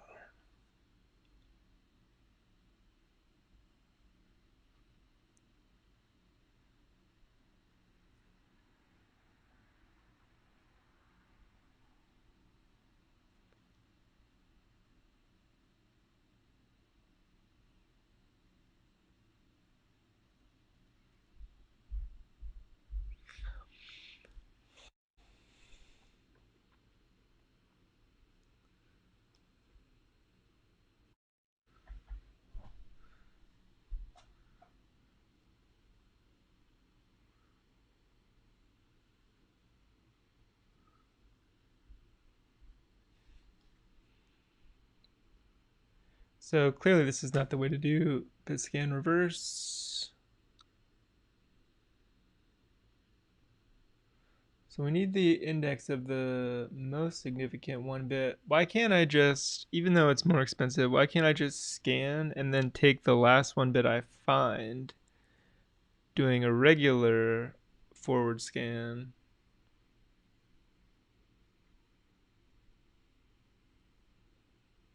There's an obscure reference to Frank Zappa in here. If you're going to listen to Frank Zappa, I would say listen to the album. Does he have his own chess programming section?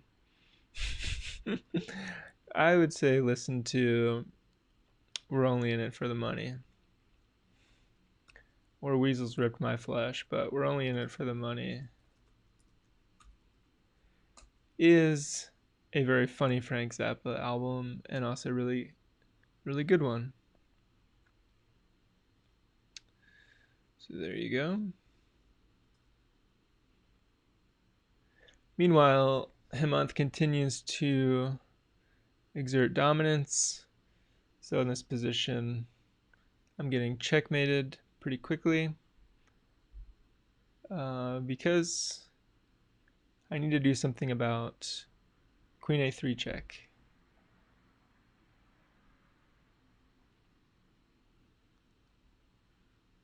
So what can I do about queen a3 check? I'm not sure. I can play knight g5, knight g5, h6.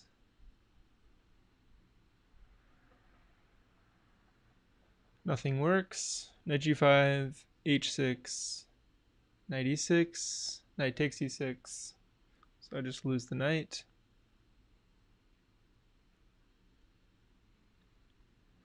King g1, knight h3 check, king f1.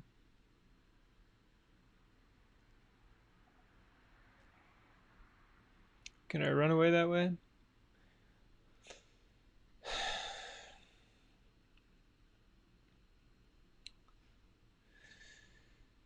King g1.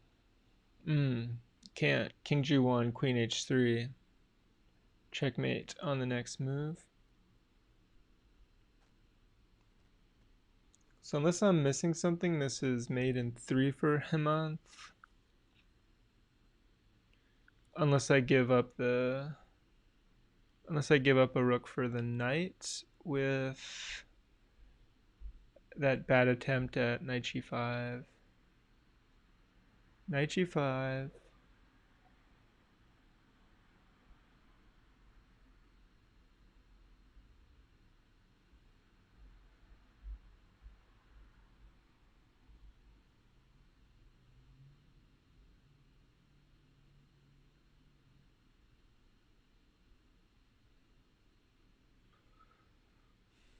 knight g5, h6, knight g5, h6, knight e6, knight takes e6, rook takes e6, queen takes e6, and then yeah, basically give up the knight and the rook. For the knight, I would say Hemant is winning, but I don't have anything else. Because if I don't do anything about queen a3 check, then say some stupid move like rook bd1, queen a3 check, king g1, and I'm getting mated on g2 immediately. So I don't have anything. Good game, Hemant.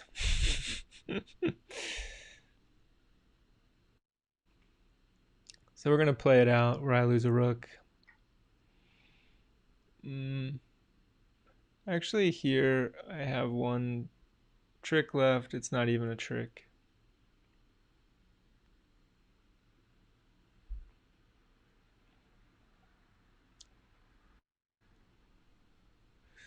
Yeah, so the thread is just renewed here.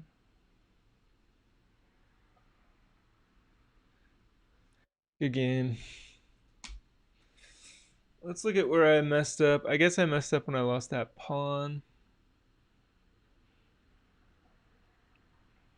Good game, Hemant. As usual, crushed me.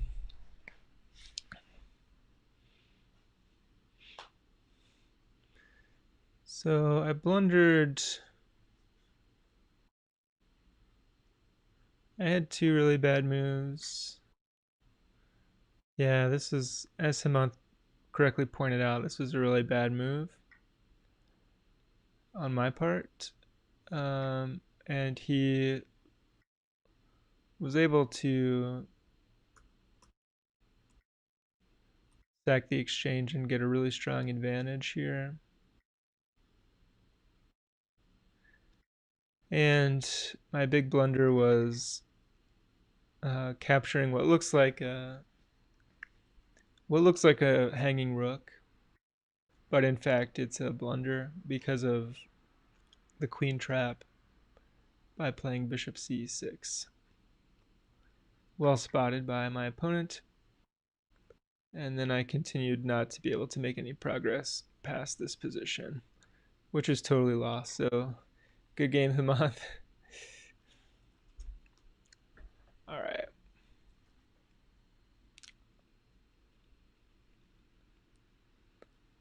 All right, so I think I'll work for a little bit longer trying to get the reverse Bitscan going.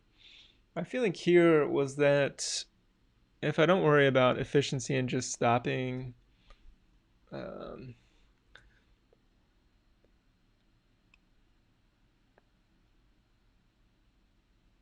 if I want to find the most significant bit, whichever endianness we are, if this is the least significant bit, if I want to find the most significant bit, can't I just uh,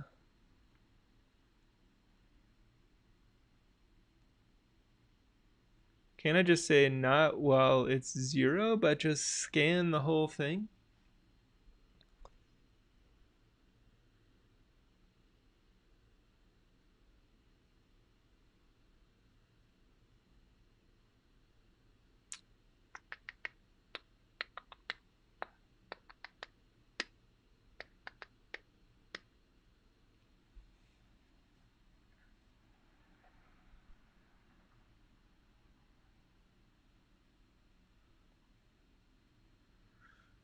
Or would it just go forever?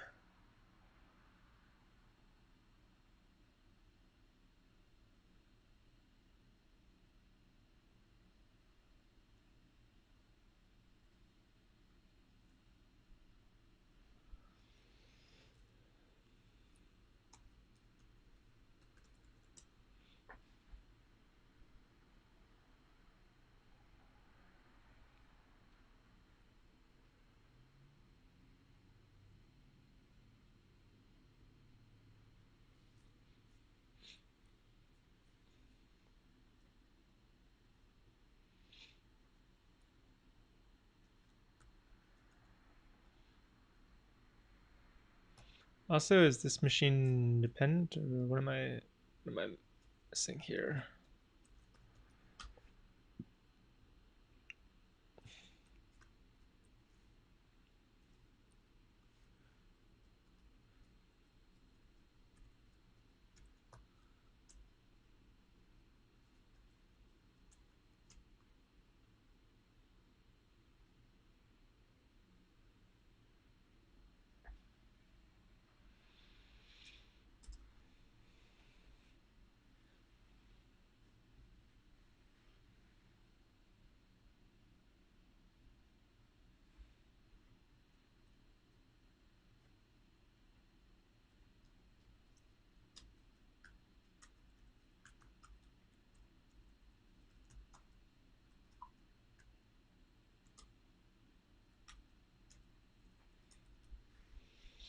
I didn't get the Vim key bindings in Jupyter to work yet.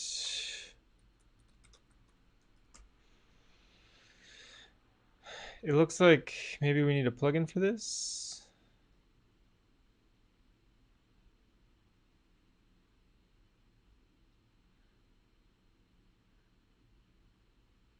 I don't know. I've used Jupyter for quite some time, and I've not seen.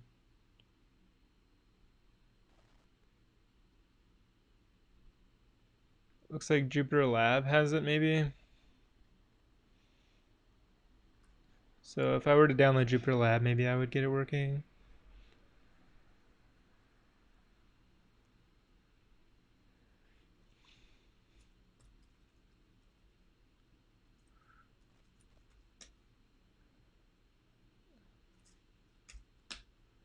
Yeah, okay. So what if I were to do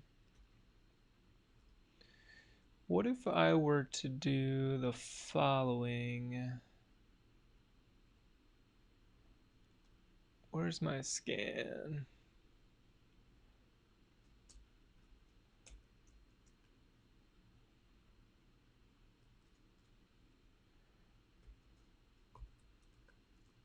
Is it just .max?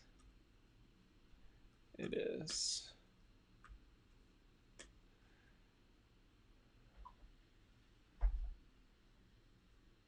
Comes out of the box in Jupyter Lab. That's actually really good to know. I may switch to Jupyter Lab at some point. All right, so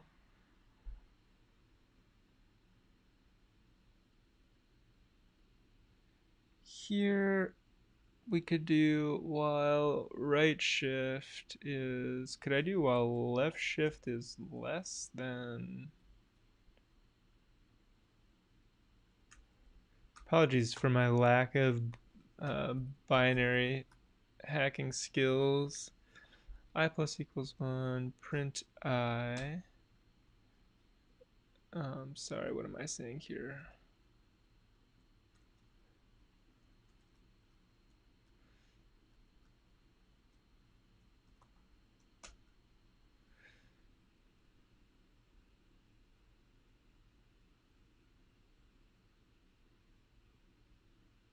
That's going to go forever.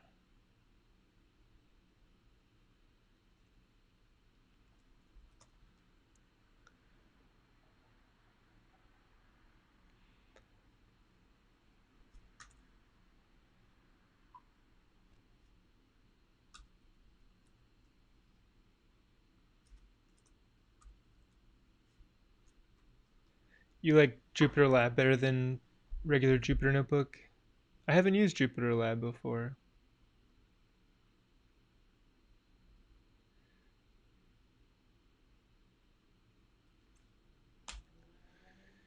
Yeah, both these are going to go forever because it's not going to intersect. So I need to look up properly how to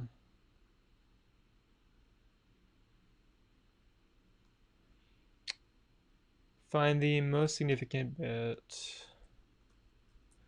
Not the most significant bit of a UN64.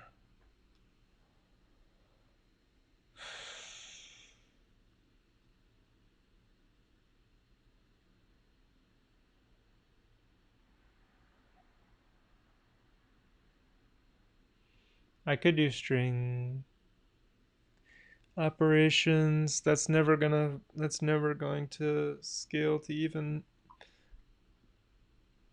remotely converting it to binary representation is not what I want to do.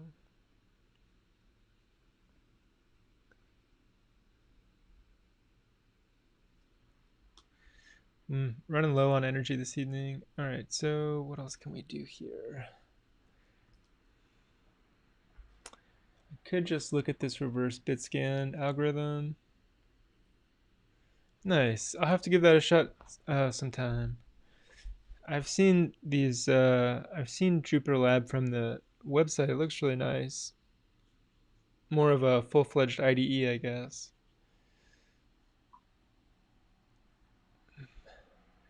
I am not on Twitch, although if I ever get more into streaming, I may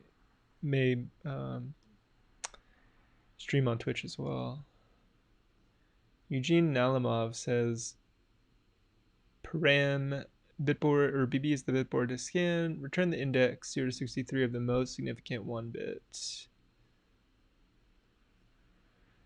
Let's see what happens when we implement this in Python with the numpy data type. So I'm going to keep Eugene Nalimov in the notes here. And I could make this a proper doc string or something approaching it as well. So we're going to call this def reverse Bitscan. And if we want a Python little type helper here, we can also do it like this, I think. I can't remember. Maybe it does it like this actually. And then we return in p.uint64.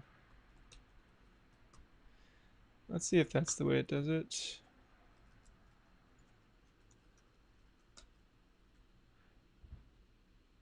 Maybe it goes on the outside like this. No. Like this, that works. And then does it work like this?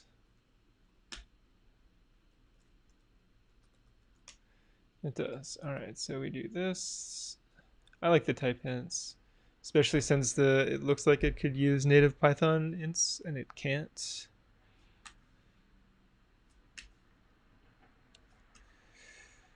So we say np.uint64 results.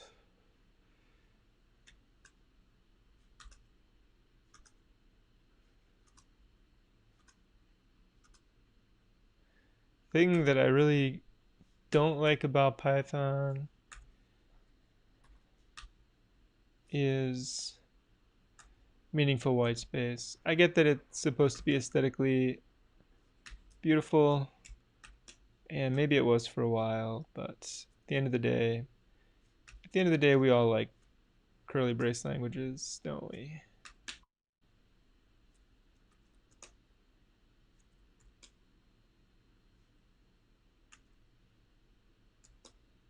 Oh, you saw that, Himon? Thanks for watching that. I wasn't sure if it's all really that popular, but I decided to start making videos that more videos, I should say, that I just felt like stuff that I wanted to make. I appreciate you saying that. I'm glad that some people out there enjoy that video. All right, so we're going to say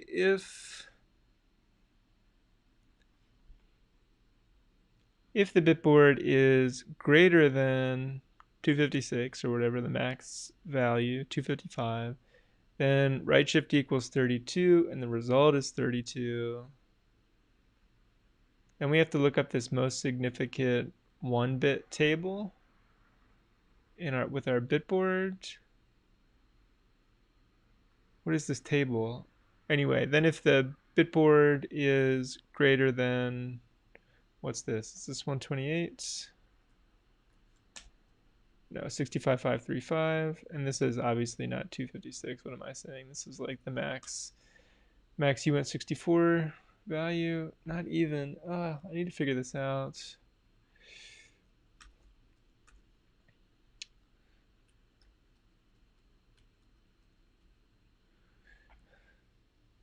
Fortunately, I did not get a computer science degree, so I feel like I feel like I need to be a little bit more adept at thinking in hex and binary, and I just am not. All right, so what is this most significant 1-bit table? This is what I want to know. And can Eugene Nalimov help us answer that question?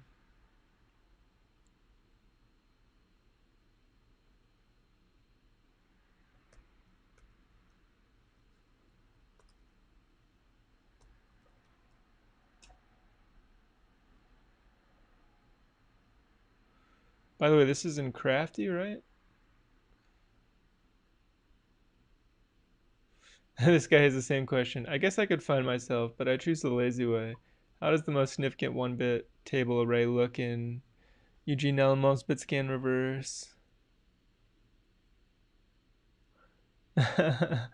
Thanks, Samantha.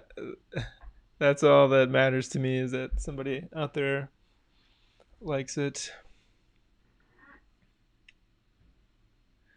All right, here is the most significant 1-bit array in Eugene Nalimov's table.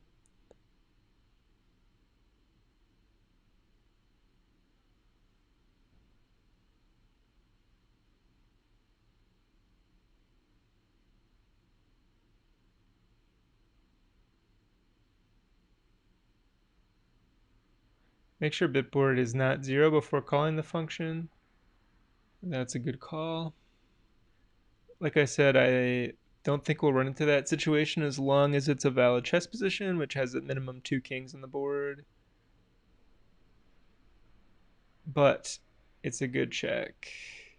So here in our version, we could say if not BB, what's the Python raise? Raise exception as E.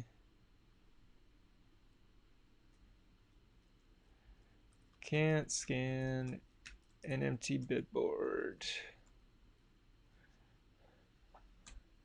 All right, so then this MS1B table from Mr. Eugene Nalimov looks something like this, which will turn into Python dictionary for the time being. All right, so that's fine. Let's call this one most significant bit table. Interesting thing about reading some of these chess engines, which I'm just sort of like beginning to do and only understand, I'm understanding a little bit, but not much, is that for the really high performance engines, like the high performance open source engines, which I would consider even crafty among, but like take Stockfish, for example, which is like, basically best of class. Like it's not the, somehow it's not super interpretable, and I just have the feeling that part of it is the complexity of the algorithms, but part of it's just naming. Like maybe it's because I come from a web development background, where maybe you've got slightly larger teams working on it, but we place, at least in places I've worked, we've tried to place a strong emphasis on naming to improve interpretability, and I feel like a lot of really performant code and people who are really good at writing performant code don't care as much about naming, perhaps. And so sometimes I read like this C code, that MS1B table, which, like, naming is so important. If I saw this like a week ago, not being a computer science major, MS1B would not mean anything to me until I come across it in another article about chess engines, and I see that it means most significant 1-bit in the context of these bitboards. And I just think to myself, if I had seen the name most significant 1-bit table beforehand, even though I might not know what the implications of that are, I would immediately go research most significant 1-bit and then start to understand more, a little and more, just sort of like piecemeal. And the only reason that would have been possible is because someone chose to give it a good name. But a lot of times in these like really performant And it's really like performance-oriented code. People seem to be really terse with the naming. Ivan says OpenJDK source. They use names like P1, P2, P3.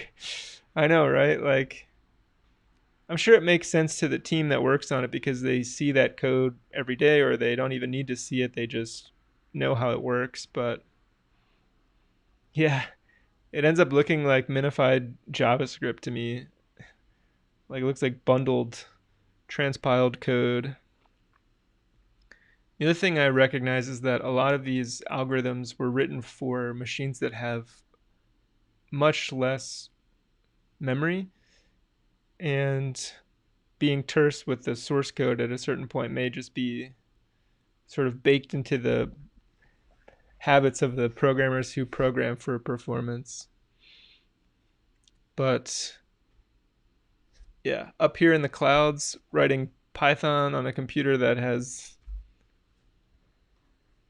more than enough memory, then yeah, it's sort of like I'm spoiled. But at the same time, I just feel like the naming thing is so important. All right, so most significant one bitmap, we're gonna call this. I could call it map, but there's a naming thing because bitmap might mean something to someone which is not the same as what I'm talking about here. So we'll call it a Python dictionary. Call it a table. Sure. And we'll say most significant one-bit table is a Python dictionary. Oh, this is more like a getter. This is like a this is saying if something's the case, and then there's a bunch of ternaries. So I could make a dictionary, then say if the value is, oh, here's what we'll do. We'll just make it a getter. That's fine.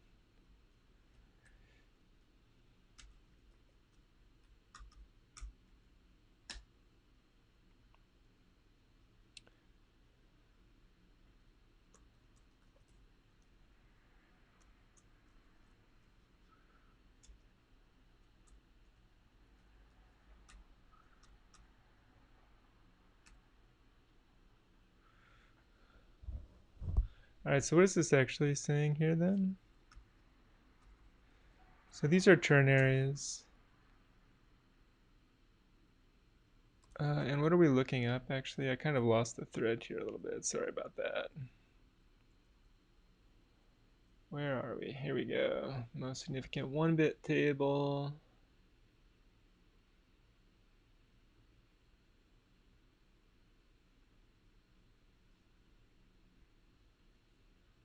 And also, what's the idea here? The value from most significant one-bit table is being added to the result. Okay.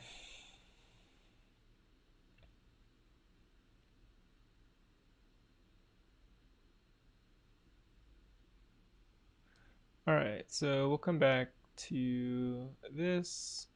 Wait, this is gonna work is bit, which is a np.uint64, and this is going to return a numpy.uint64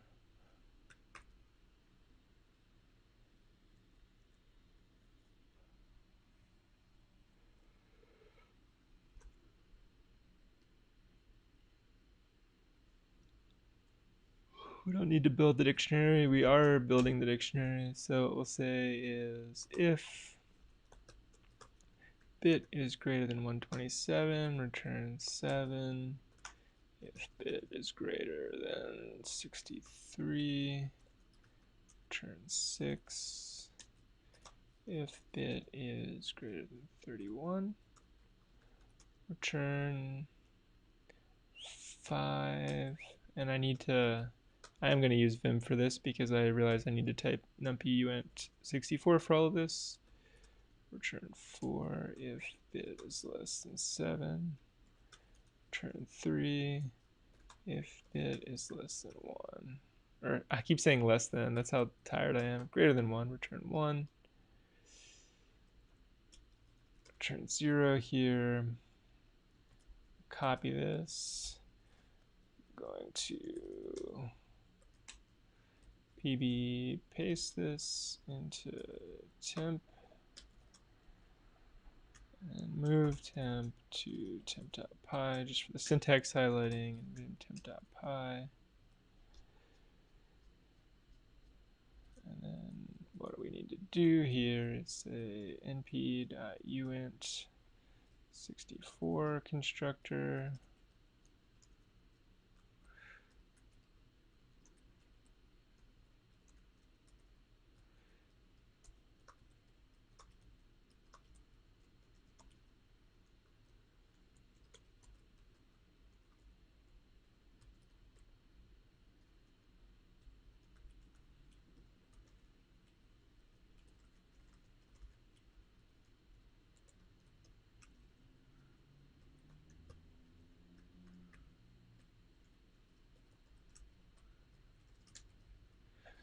Okay, and then we will cat temp.py into the clipboard, bring it back here and paste it. Okay, so now we get the most significant 1-bit table, which is used in Eugene Nalimov's. Also, I want to know who this Eugene Nalimov is. Apparently he worked on Crafty. Chess programmer. Does anybody know any chess programmers in real life? I would love to have coffee with one. Eugene Nalimov is a chess programmer, former Microsoft employee, currently working for Context Relevance. Oh, nice. In '98, he wrote a table-based generator, which included many different endgames. So table bases are they are basically data. I guess we could think of them as databases of endgames up to n number of pieces. So chess is not solved by any means, and won't be solved concretely, but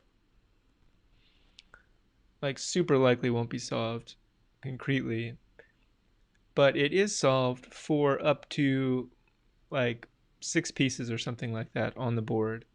So if you just have 2 kings and rook and pawn endings with, say, like a pawn, 2 pawns and a rook or something, or a pawn and 2 rooks or whatever, like up to n number of pieces, chess is solved. These table bases are massive. And so Eugene Nalimov in 1998 wrote a table-based generator for many different endgames. So there are a bunch of different endgames. Oh, he works for Oracle now.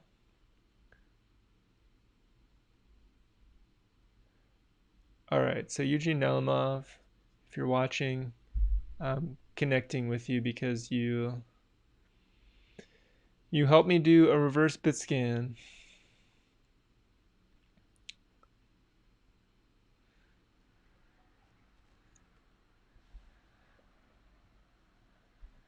All right. Actually, I shouldn't have connected with him yet. I haven't verified that his reverse Bitscan works. I'm just kidding. I'm just kidding. All right. I haven't verified that I have translated it properly into Python, but let's give it a shot. If we were to take our position, the whole goal of this entire live stream, besides getting beaten by him at chess, has been to see if we can find the first piece that gets intersected by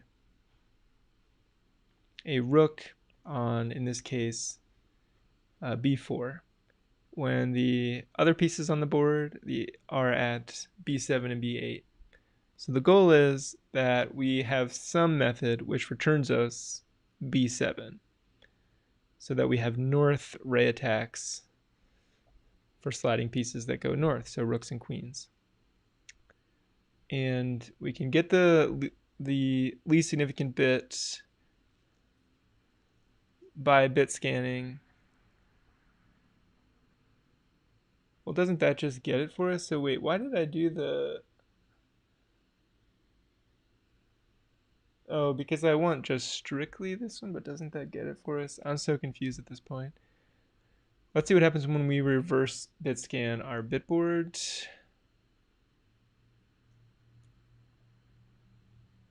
So we're going to, when we forward Bitscan, and I called that here, Bitscan forward.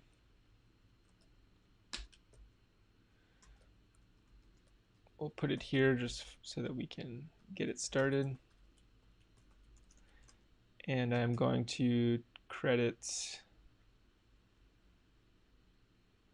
Eugene Nalimov. I should have put a note in the LinkedIn invite that I found something that had his name on it.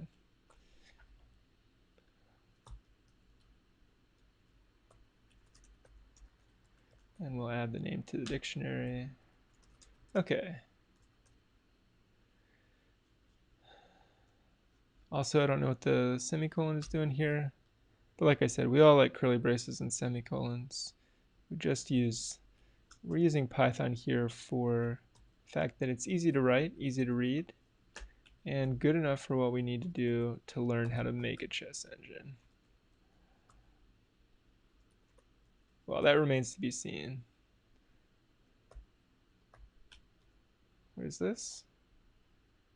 Can't assign to function call. Good call. So let's make this valid Python.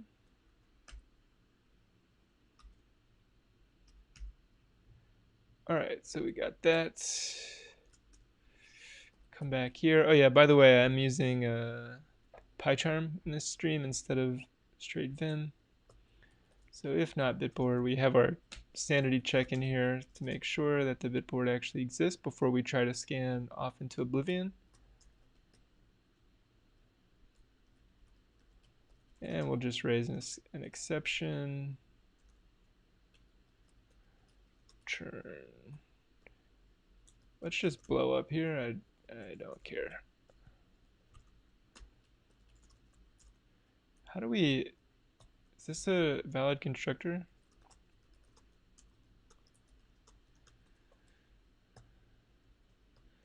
I'd rather say you don't want to reverse scan an empty bitboard. Right.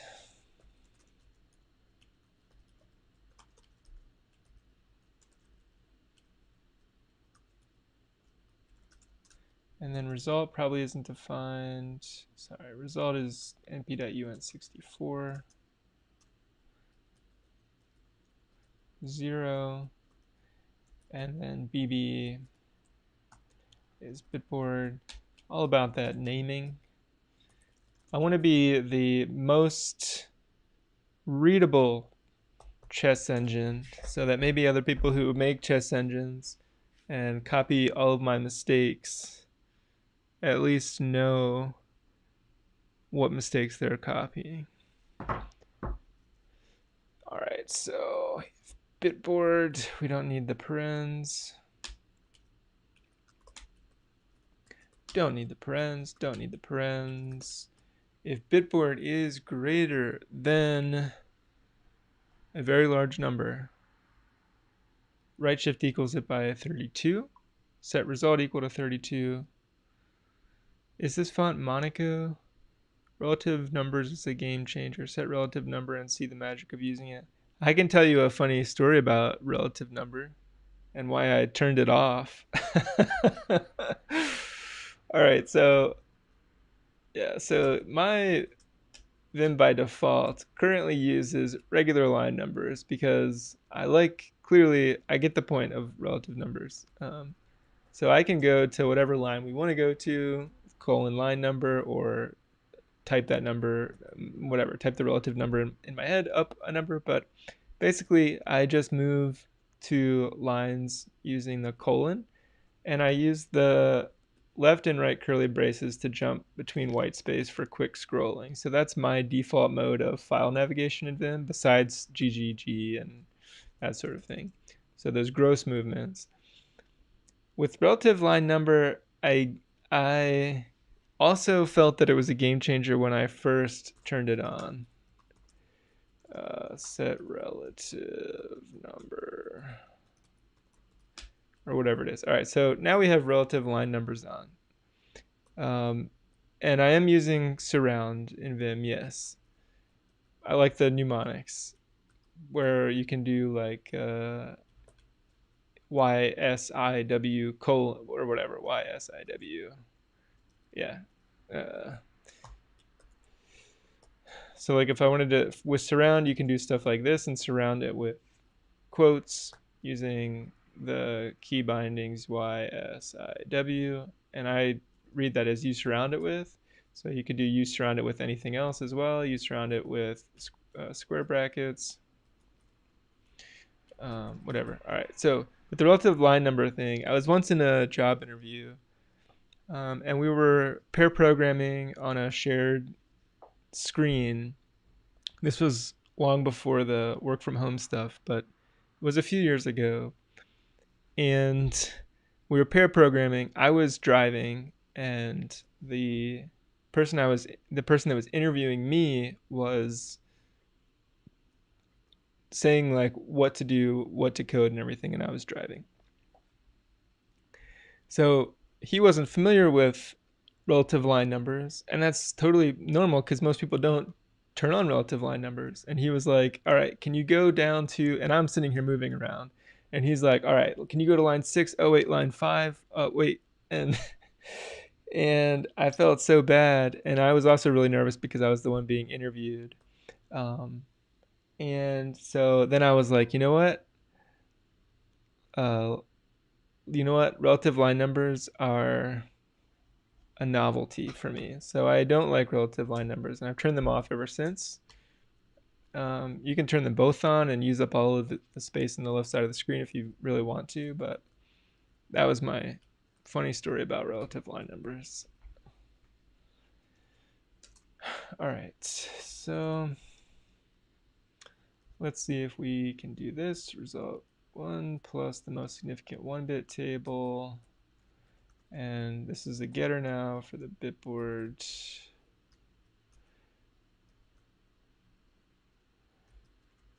We're going to call this get most significant 1-bit table.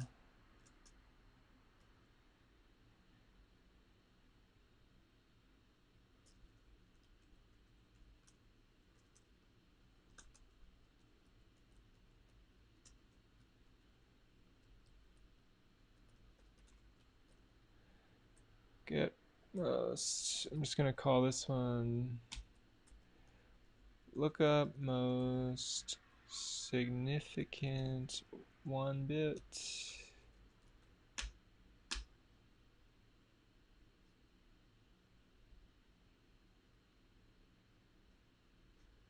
Okay, why didn't it let me refactor that? I'll just do it. Lookup most significant 1-bit.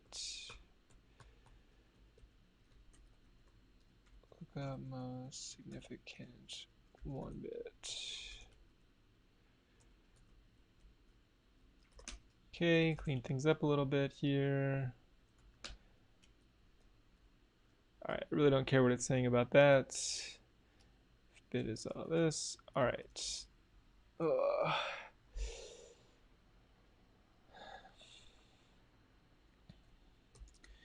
In fact, will I ever need this in any other context? I'm not sure. But anyway, we'll put it there. It's a nested function, probably totally unnecessary. So let's try this most significant 1-bit table. Raise exception. Doesn't work like that.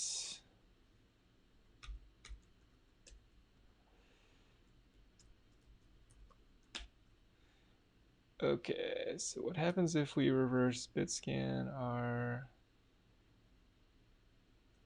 intersection BB?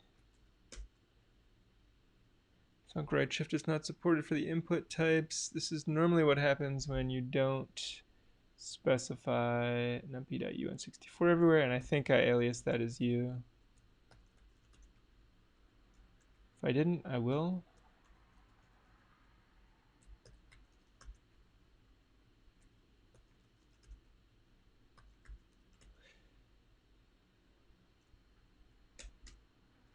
All right, 57.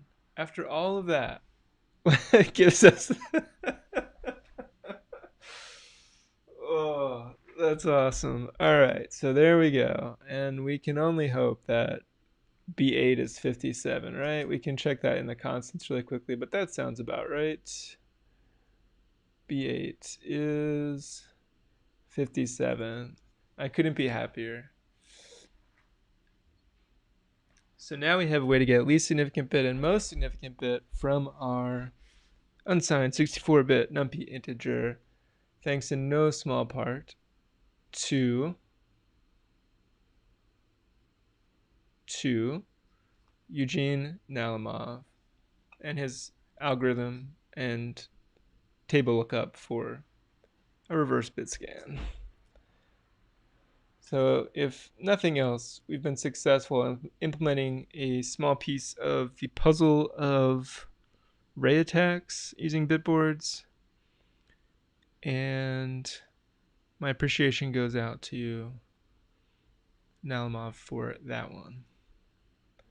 Hopefully he accepts my LinkedIn request. That would be pretty cool. If he does, I will let him know that something that he wrote a long time ago got reused today. Okay, cool. So feeling good about that. Now let's see in the last little bit, it's a little bit after 9 p.m. here. I'll work for like 15 more minutes and see if with the Bitscan reverse, we're able to get what we need.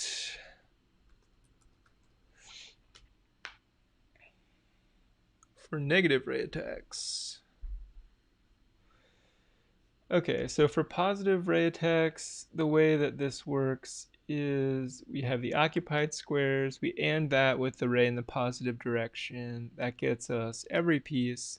We bit scan until we get to the first one. And then I don't understand this XOR northwest with C6 equal to bitscan forward A8 C6. Isn't that just saying...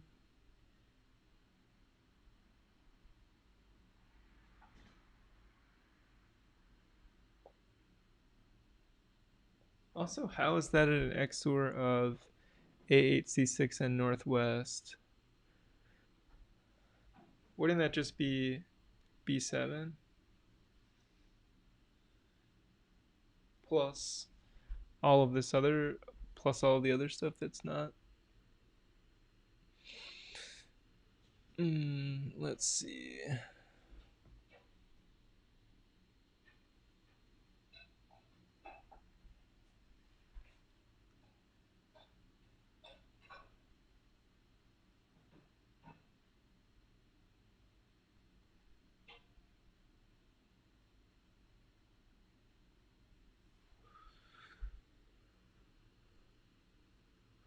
Intersection with occupancy, we can do that, the set of all pieces. So up to that point, we're here.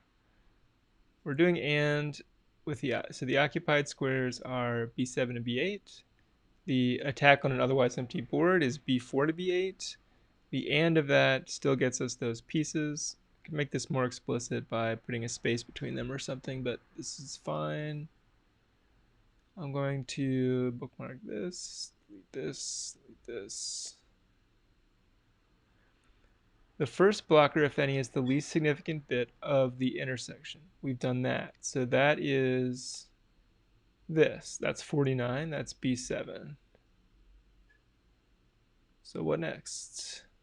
A bitscan forward determines the square of the first blocker to reset its ray bits from the attack set. Well, then we've done the forward scan. We've done the intersection for positive rays. Negative rays is just using the reverse bit scan. So maybe we're good. At least for rooks. Now if I want to get the legal moves for rooks, that's what we're missing. So if we get the intersection and the set that we're intersecting with and occupied is the opposite color, then B7 is the first, 49 is the first piece that we attack, and so that's a piece that we can capture. However, if we intersect with our pieces, we obviously can't capture our own pieces, and so the legal move would be up to b6. And so that's the next part that I need to understand.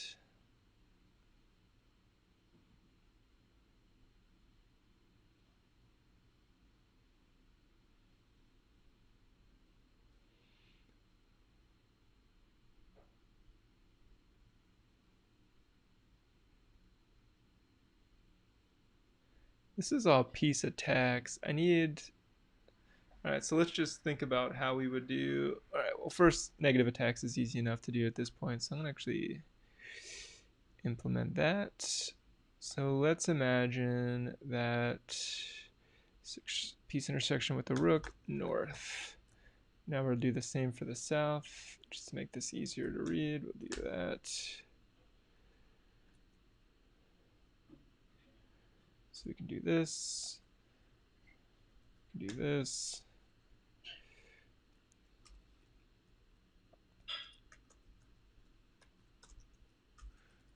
Occupied enemy pieces. We'll call them opponent pieces. I like saying enemy. Opponent pieces. Then we have the ray attack north from a rook on b4.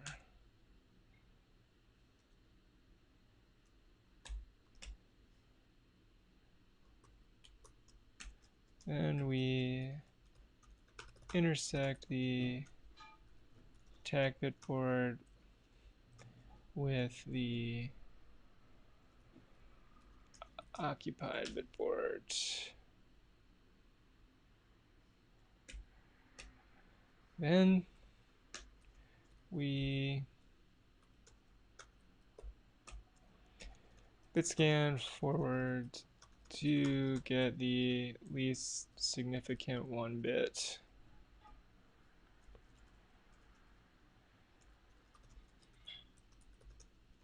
And it depends on whether you're little endian or big endian here, because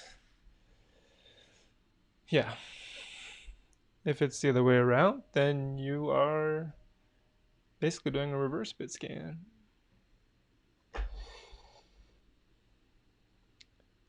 In our case, in the least significant 1 bit is going to be the first bit that we encounter, because the 0th position is down here at A1.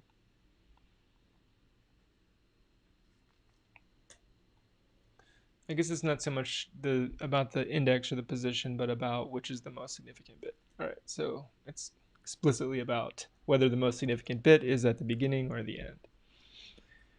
Okay. So then 49 is the square that we are attacking. So what we can do is we can say that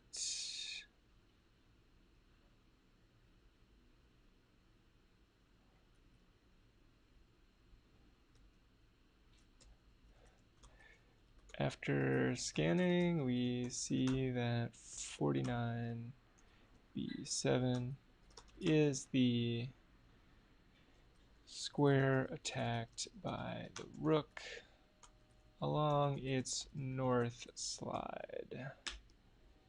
And so that's U0. We just U hot 49.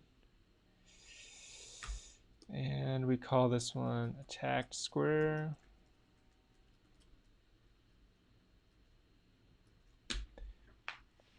And there it is.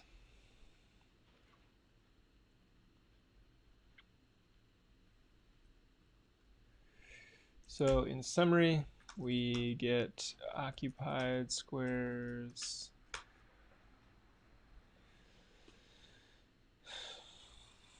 We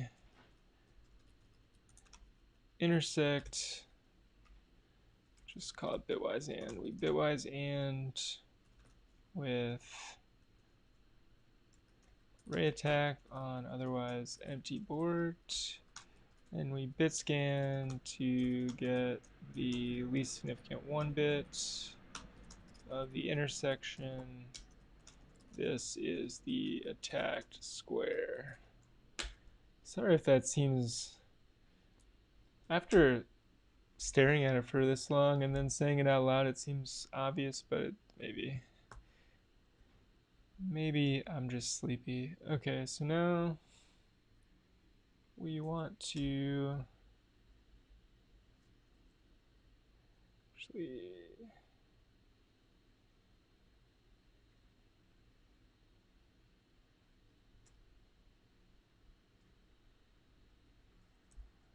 yeah, this one's fine. Yeah, this is the one that we want to do. Now we want to do south, and then I'll call it a night. Get occupied squares, bitwise scan with ray attack on otherwise empty board, bitwise scan, bitwise reverse, bit scan reverse to get the most significant one bit of the intersection. This is the attacked square, so this is just the reverse, and this is where Nalimov comes into play. And all we need to do is set up another example, so we'll do that here. Take occupied, and let's turn on, just to go to the other side of the board, 6 and 14. And in fact, let's do something like this, just to demonstrate a more interesting example. So now we're going to ray attack south. How do we do our southern attacks?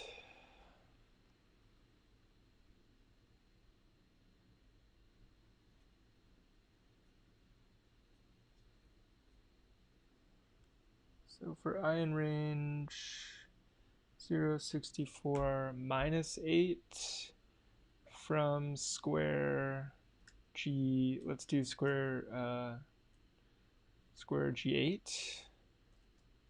Should we go to constants just because I'm slow? 62. So if we start on square 62, make it one hot until we subtract.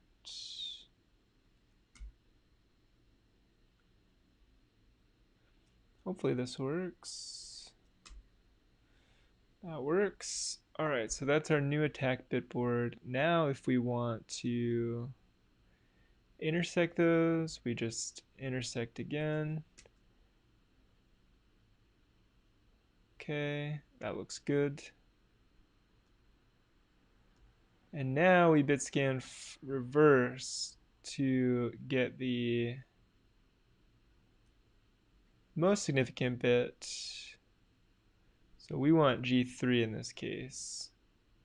So we're going to use Nalimov's algorithm, reverse bitscan,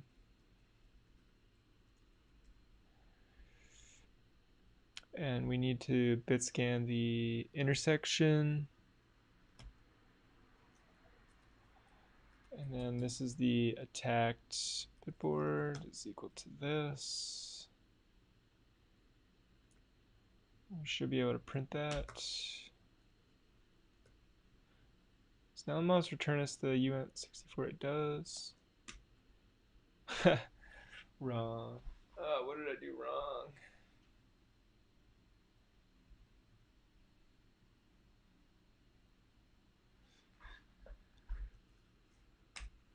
The intersection is correct. The attacked bitboard is wrong.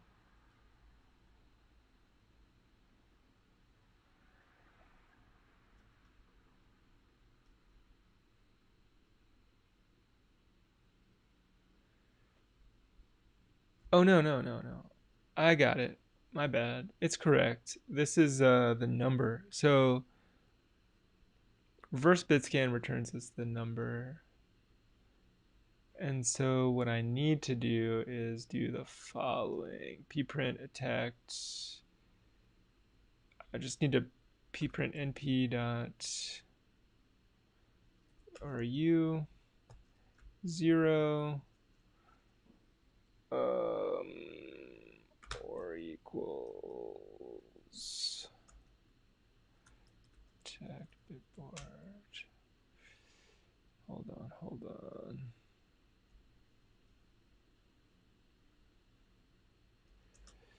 That's not correct. I need to make the bit at U0 hot. So this, sorry, hot left shift by the, hot left shift by the, all right, so we're gonna do U0, hot left shift by the attacked bitboard.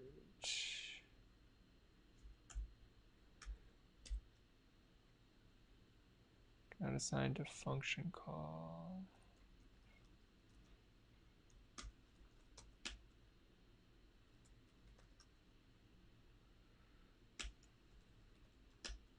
Nice.